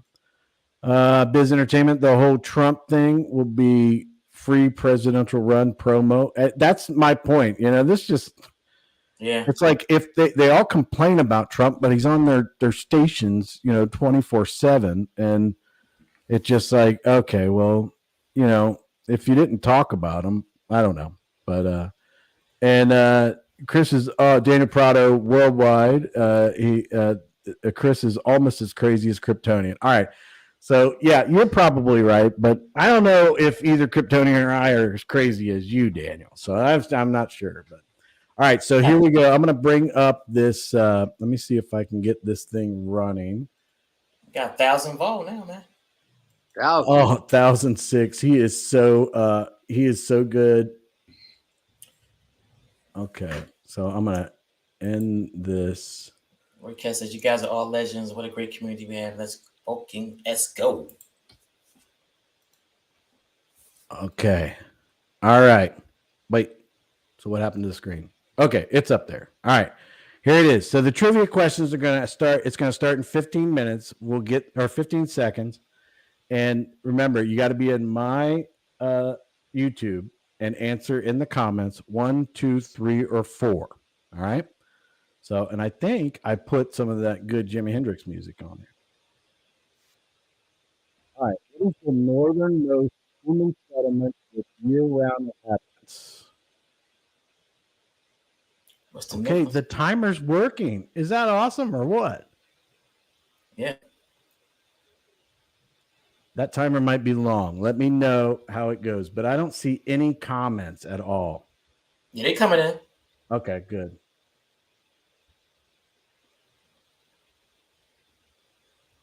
Let's go with 3. All right, we got some comments. That's pretty good. All right. Go on.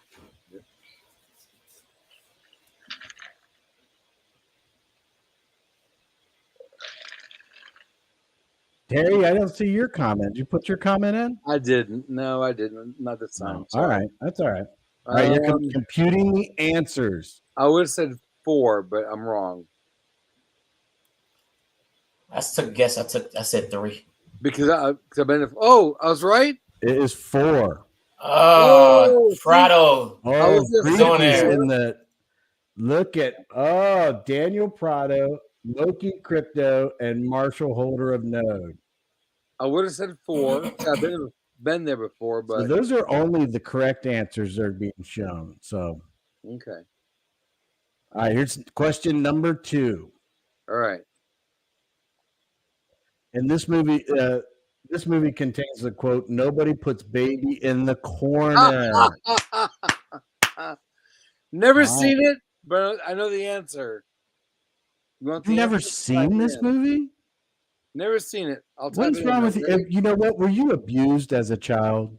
I don't like to follow mainstream anybody. This is back in the day, man. This I'm going. Everybody says 4. It's 4. Is everybody saying 4? Yeah. I was hoping that we'd get a tight race because there are spoilers later on. I've never seen it. Don't want to see it. Don't care about it. Arius, don't put the pound sign. I don't know if it'll calculate. So you got to put just the one, just the number by itself. I don't know for sure, but just do the number because I do know that part's calculating. All right. Sorry. No, it's not you. I'm talking about Arius. I don't know if he. All right. So let's just. There we go. Daniel Prado is still in the lead. Marshall and they're all tied. Pride, I guess Daniel. AI Pride. Come on. I think that it goes by how fast you type it in. Yeah. So that might be it. All right. Here's question number 3. Let's get through these questions because I need another drink. Me too. All right. In the show Stranger Things, what is 11's favorite breakfast food? Oh, whoa. Yeah. Let's go to. I'm gonna take a guess. All right. I hope I don't see any comments again. There's like a delay. They're Googling it. Is someone using Chat GPT? Yeah, Pride is. No, I'm not. Everybody else is Googling it right now. You see me right here. I'm not using Chat GPT. I know. Pride is innocent. He's right here. We have video evidence that he's innocent. And I put number 3 for the hell of it. It's probably. I guess it's number 2. Everybody's putting number 2. Yeah, the answer is number 2. Eggs and waffles. Oh, it didn't come up yet. My bad. Sorry. Don't disregard what I said. Oh, it's still calculating. Wow. There must have been a lot of answers on that one. Yeah. Look at that. So Teddy won, which I have to play Teddy one's. I have to play his son. That was breaking news. Breaking news. Daniel Prado's still up there. The top 3 are still there. It's top three. You got Teddy 1 coming in. Ashley's number 10. NR Legend is in there. Kryptonian is just Kryptonian. He's like not even. He's got everyone wrong. So I'm kidding. Here's question number 4. Okay. All right. In Supernatural, what is Sam's brother's name? Ooh, I have barely watched this show. Ooh. I don't know that one. Oh, Marshall fat fingered the answer and had to backtrack. Oh, Marshall. Nice. That's devastating, I buddy. bet Chad, yeah. A lot of answers in there. A lot of answers. You got Dave. So many folks. I can't believe people. I mean, I missed this Supernatural show. I watched very little of it. It's good. Yeah, I used to watch it a long time ago. I just stopped watching for some reason. Hasn't it been on for like 30-something years or something? No. Oh, yeah. All right, here comes the answer. Oh, yeah, it does tell me. Yeah, it tells me the answer there.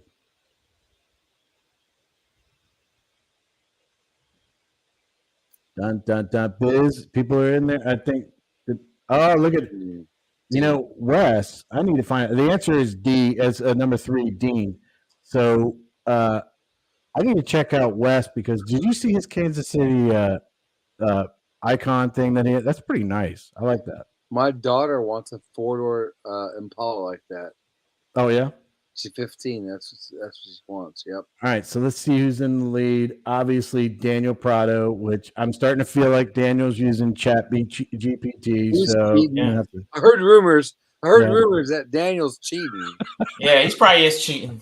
I heard rumors that he's. I want to change this real quick. I don't know if I can, but I want to do like the. I'll just keep going. I don't want to mess with it. All right, here's question number 5. We have 11 total. The 11th one is the tiebreaker. Okay. Right. What is the name of the island that Jurassic Park is built on? This is a separation question right here because no one's going to get it. They're all Googling right now. Yep. I watched all those. I don't even know the name of it. Oh, my goodness. I got it wrong. Yeah, I watched all those. I got it wrong, too. Wes Williams. I like that Kansas City. You know, I'm a big fan of Kansas City. They're like not my number one team, but I like that Kansas City. That's a cool icon that he's got in this. Oh my goodness! I saw that Ashley got it right. Mr. Fox got it right. NR Legend got it right. Got it wrong. Prado got it wrong too. Uh-oh. See, this is a separation one. You never know. Oh. Numblar. All right. So you got Teddy 1, the Greek, Safu Warrior, Marshall, Wes, and Jason, and 5 others, but it doesn't tell me who the 5 others are. Okay. So here's the leaderboard. Marshall, holder of mode, has taken over. Daniel. Step it up, Daniel. Teddy 1 and Wes Williams is breaking into the top 3. Look at that, Wes. Good job on the. Come on, Ashley. Come on, Ashley. I'm a big fan of all 3 of the top winners up there. Actually, the whole road. Look at all of them. Roy Kelly's in there.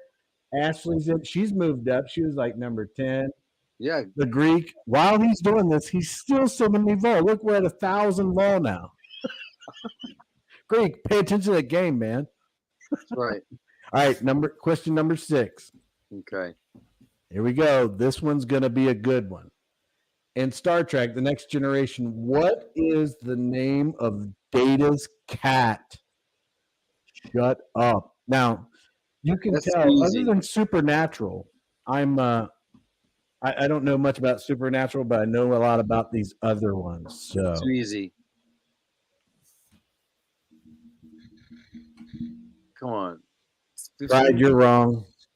Thank you. Yeah, I'm just letting you know that I just saw yours. They're all wrong. There's only one right one. There's only one right one. Yeah. Maybe one of these I get right. Oh, there's another right one. Okay. 2 more right ones. All right, here we go.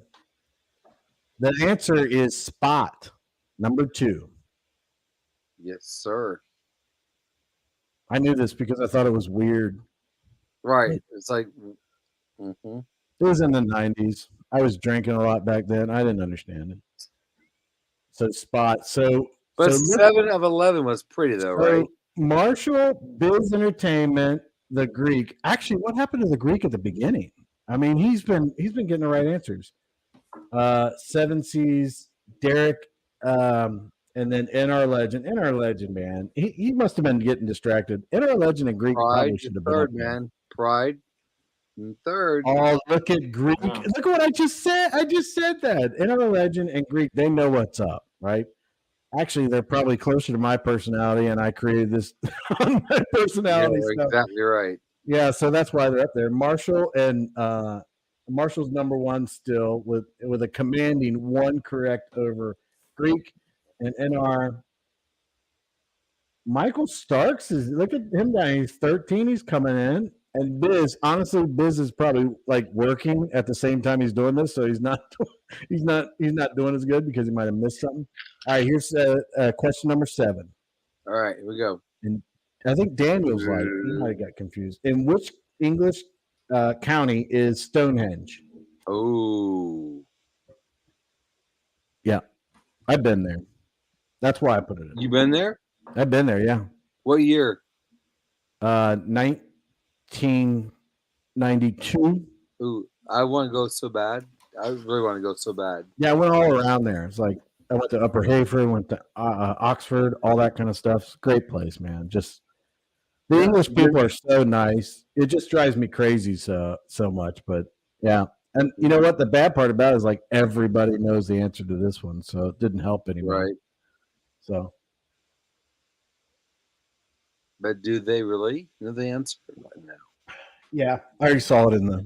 Oh, okay, you saw. Okay. Yeah. All right, so here it is. Yep. Yeah. Let's see. There's 18 people got it correct. Is that Prado at the bottom? Yeah.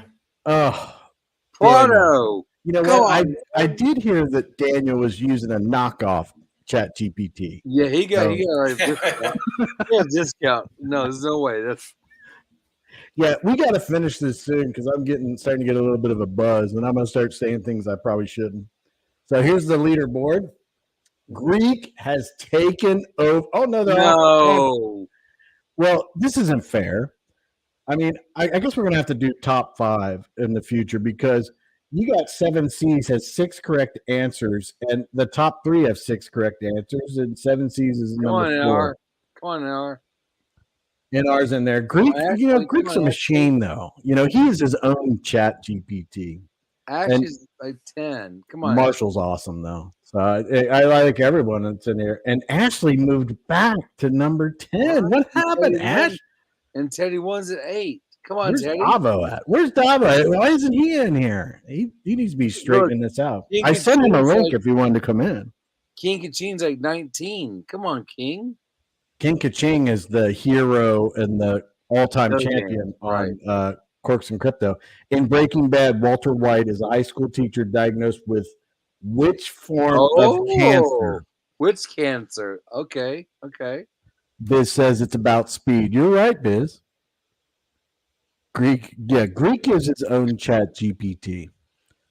Yeah, his uncle made it for him. Slumdog Millionaire. Oh, I missed his comment went away. Everybody answered all at once. Oh, okay. He says, yeah, his knockoff is called Chat Cheat PT. Dan using Coot GTP. All right, the answer to this one is lung cancer. Yes. Number 3.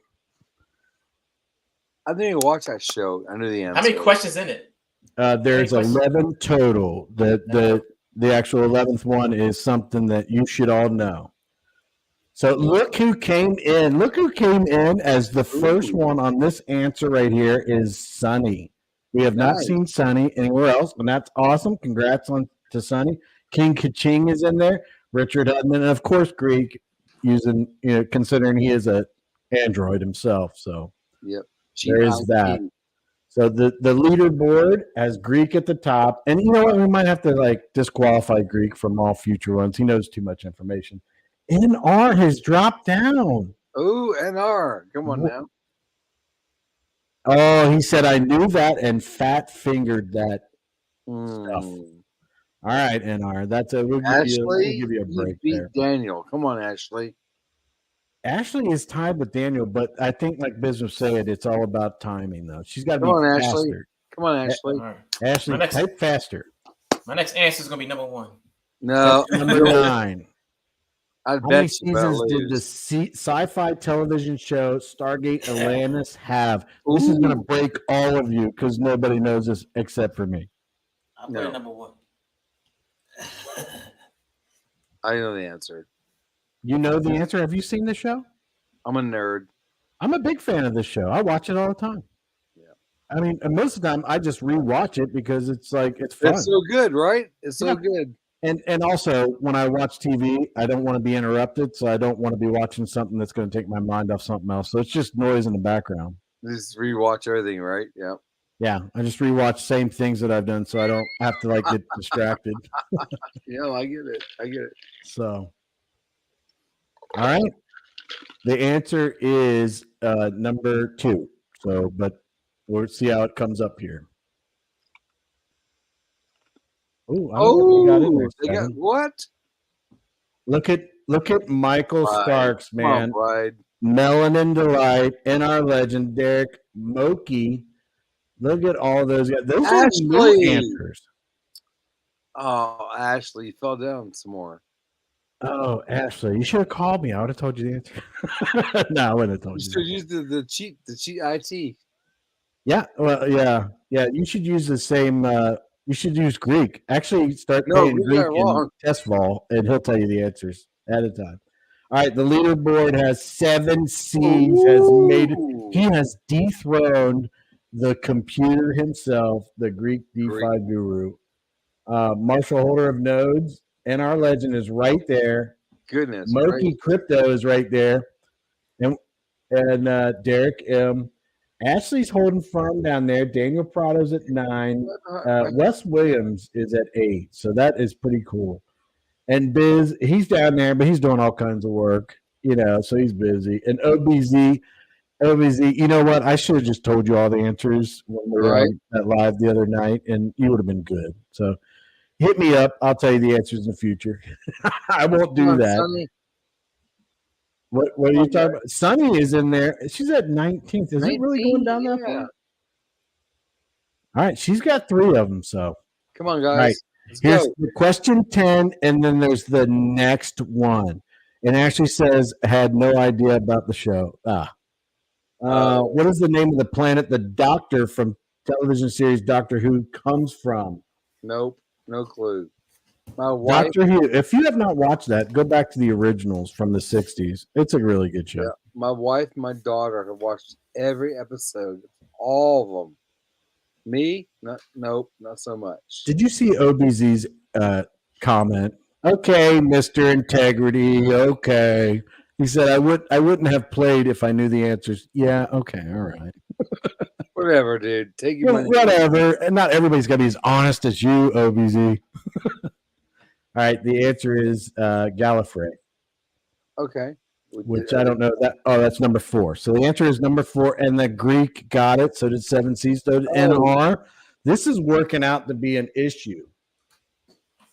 So the Greek is a nerd.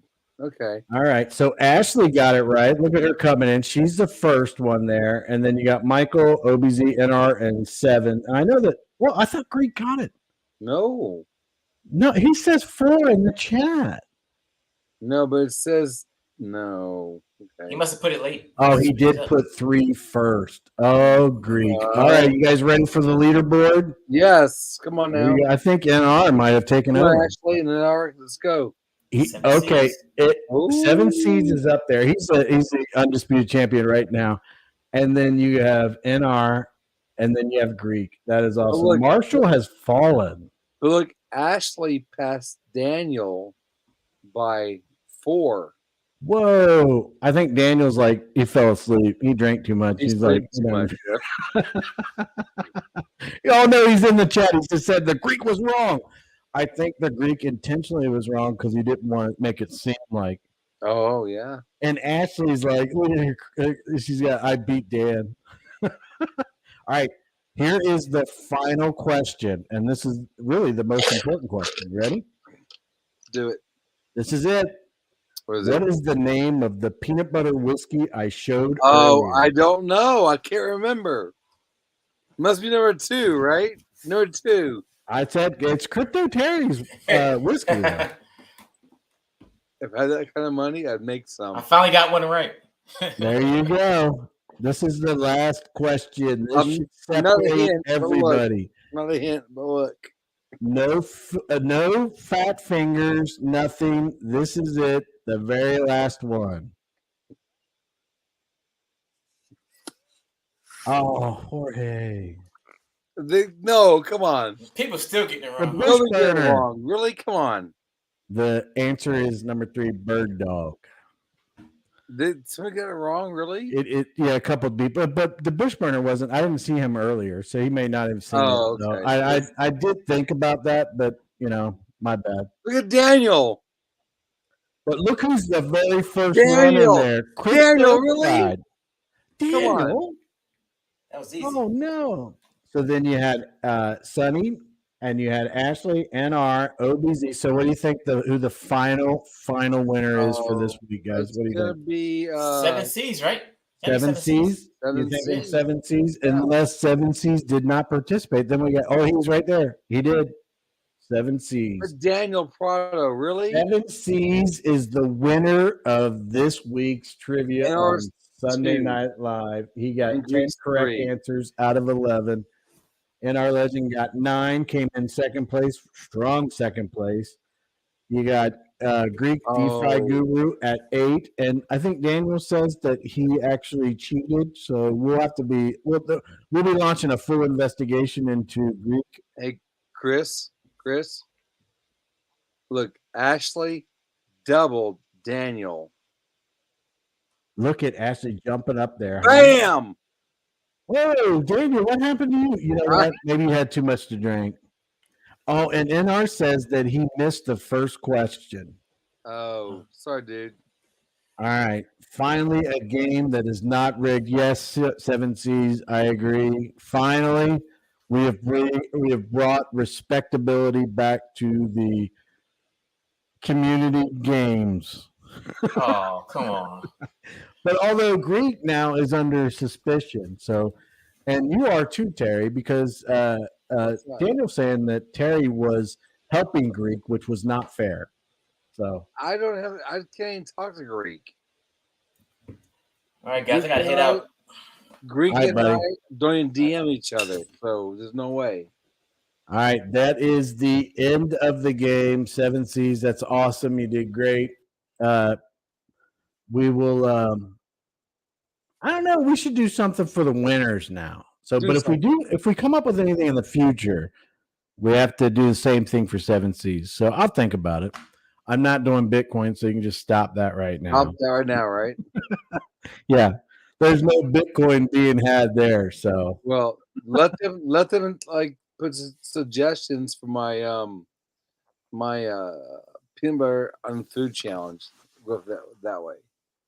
what are we putting suggestions on?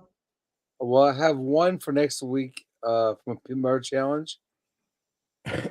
It's like liver and onions. That's the challenge I have. I think I have lobster and peanut butter. I'm just not sure what I'm going to do yet. Oh, listen, NR. Look, I'm not sending you Bitcoin. I might send you Bitcoin. I love you, man. So I might send you Bitcoin. No, reverse that. NR, you love him, so send him Bitcoin. Listen, OBZ. I'm not sure what you're talking about. So let's see. Chris, do a shot for each of the winners. All right. So No, it's like 11, right? no, wait.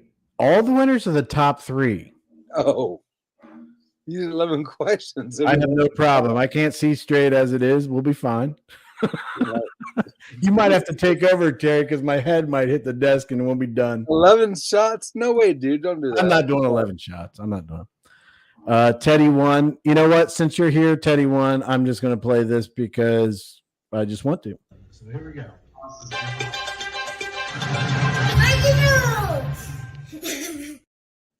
Oh, I think I get a lot of joy. All right. Well, I'm not going to take any more shots. No, don't Everybody knows who won. Everybody's excited about who won. Daniel, I feel bad for you, buddy. Roy Kelly. Roy Kelly, I thought he was going to do better. Yeah, right. I thought he was going to do better, but I wasn't sure if he was going to I thought he would do better. And Biz, I just know that Biz was interrupted. And then Pride just like jumped off, right? Well, I think Pride, I think he had to go. I don't want to read into it, but he may have been mad because Greek beat him. So, Oh, I thought his wife walked in. oh, she's like, we should have her come on. You know what? If we had some of the ladies come on in the community that were on Mother's Day, they'd be wiping us all out. Yeah, my wife would win for sure. And Ashley, I'm not sure, but Ashley is I think that her and her husband, they're like, that's work time for them. Right. She can't maybe be totally focused. But if we had her full attention and some of the other ladies, Sunny T was up there. Did you? I saw that. I was pretty excited about seeing her in there. Yeah, I saw it too. Yeah. She's probably interrupted. You know how these young people are. They don't have time for us. But 7 C's did good. Marshall, I think he said that he had some fat fingers or something like that. So why does Roy Kelly say I'm thick? So, and another thing too, NR, he had a problem because he said that he had fat fingers and mistyped. So if he wouldn't have done that, he could have tied 7 C's because he was number 9. He had number 9 or 9 answered questions. So, yeah, I really thought that Greek would hold on to win, but he didn't. So I don't think that Greek would have, because the problem with Greek is he's spending more time sending vol to my wallet. Oh yeah, look, Greek, pay attention to the game. Stop sending me vol. Look, here's a comment. There you go. NR shots. You want me to do shots? NR, I will do a shot if you come on here so that I could do a shot. Come on live, NR. He's not going to come on because of the fact that he's putting his daughter to sleep, though. He's usually doing that. So right. But watch, he'll show up now. Oop, here he goes. What? I'll be like, oh my God, I got to do these shots now. That's crazy. So exciting week coming up, right? I got a lot of things going on with work I'm pretty excited about. Yeah. What about you? How's your new job going? I was wondering about that earlier, but there's so many people on the live, and Daniel was talking about worldwide, which is exciting too. But what do you got going on? You got your new job. Yeah, the new job is taking more time than I thought because it's corporate, and there's more paperwork. There's more like what do you call it? When you have clients in your database, you reach back out to them. Just a lot more work. Like they call that bird dogging, doesn't it? Yeah, I think so. So I'm used to do bird dogging in the car industry, but I think NR would know what I'm talking about. No, I know what it means. I'm used to like a month out. Once you come in, then like reach back out and talk to everybody, and they want like so many contacts every day or week. I'm like, I've been here like 2 weeks. Give me a break, dude. So, well, I'm working on it. It's all good. So, oh, that's what he means. I was like, shots. What are you talking about? He said, any more shots, and Chris is going to start calling me. No, I would never call him. Word. He is spelled shots right. He spelled the word shot incorrectly. Look at that word. That's what he's to say. But with NR though, I mean, he is like. No, he's super important to me and everything like that. If I ever start calling him that, I'm pissed off about something that has nothing to do with NR. No, NR talk. We're cool. So Barry G says good night all. Kata, catch you all in the AM mega vaporation burn at 9 a.m. tomorrow. So at 9 a.m. Eastern Standard Time, where Brian is going to burn. Was it 1700 vol? I think that's what it was. So,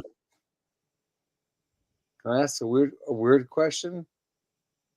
So why is it AIF at 0.01? Well, I mean, I think you probably have one problem that we're having right now is volume. BNB, right? Well, not necessarily BNB, but volume as a whole. Volume is really off, which is, and I try to keep everybody under the same page. Is that did I say Vulcan? Did I say Vulcan? So Safugo. Safugo. Safugo. If I said Vulcan, I'm sorry. Teddy One, straighten me out. I'm talking about Safugo. Volume is really, really bad right now. Right. And it has absolutely nothing to do with the protocol or anything like that. And it works. It works. Yeah, the way I see, I think the vaporization will help, but I see Safugo ranging in the next few days. And not, like I said, not because of what the protocol or anything that Brian's doing or not doing or anything like that. He's putting in the effort and everything like that. So Wes says, what happened to TCL? Let me bring up the comment. What happened to TCL? I miss his laugh. Not that you guys aren't great. No, I agree with you, Wes. I am a huge fan of TCL. I wish His laughter is amazing and contagious. Well, the problem with TCL is that when I do my show, it's at a totally different time for him. He's sleeping.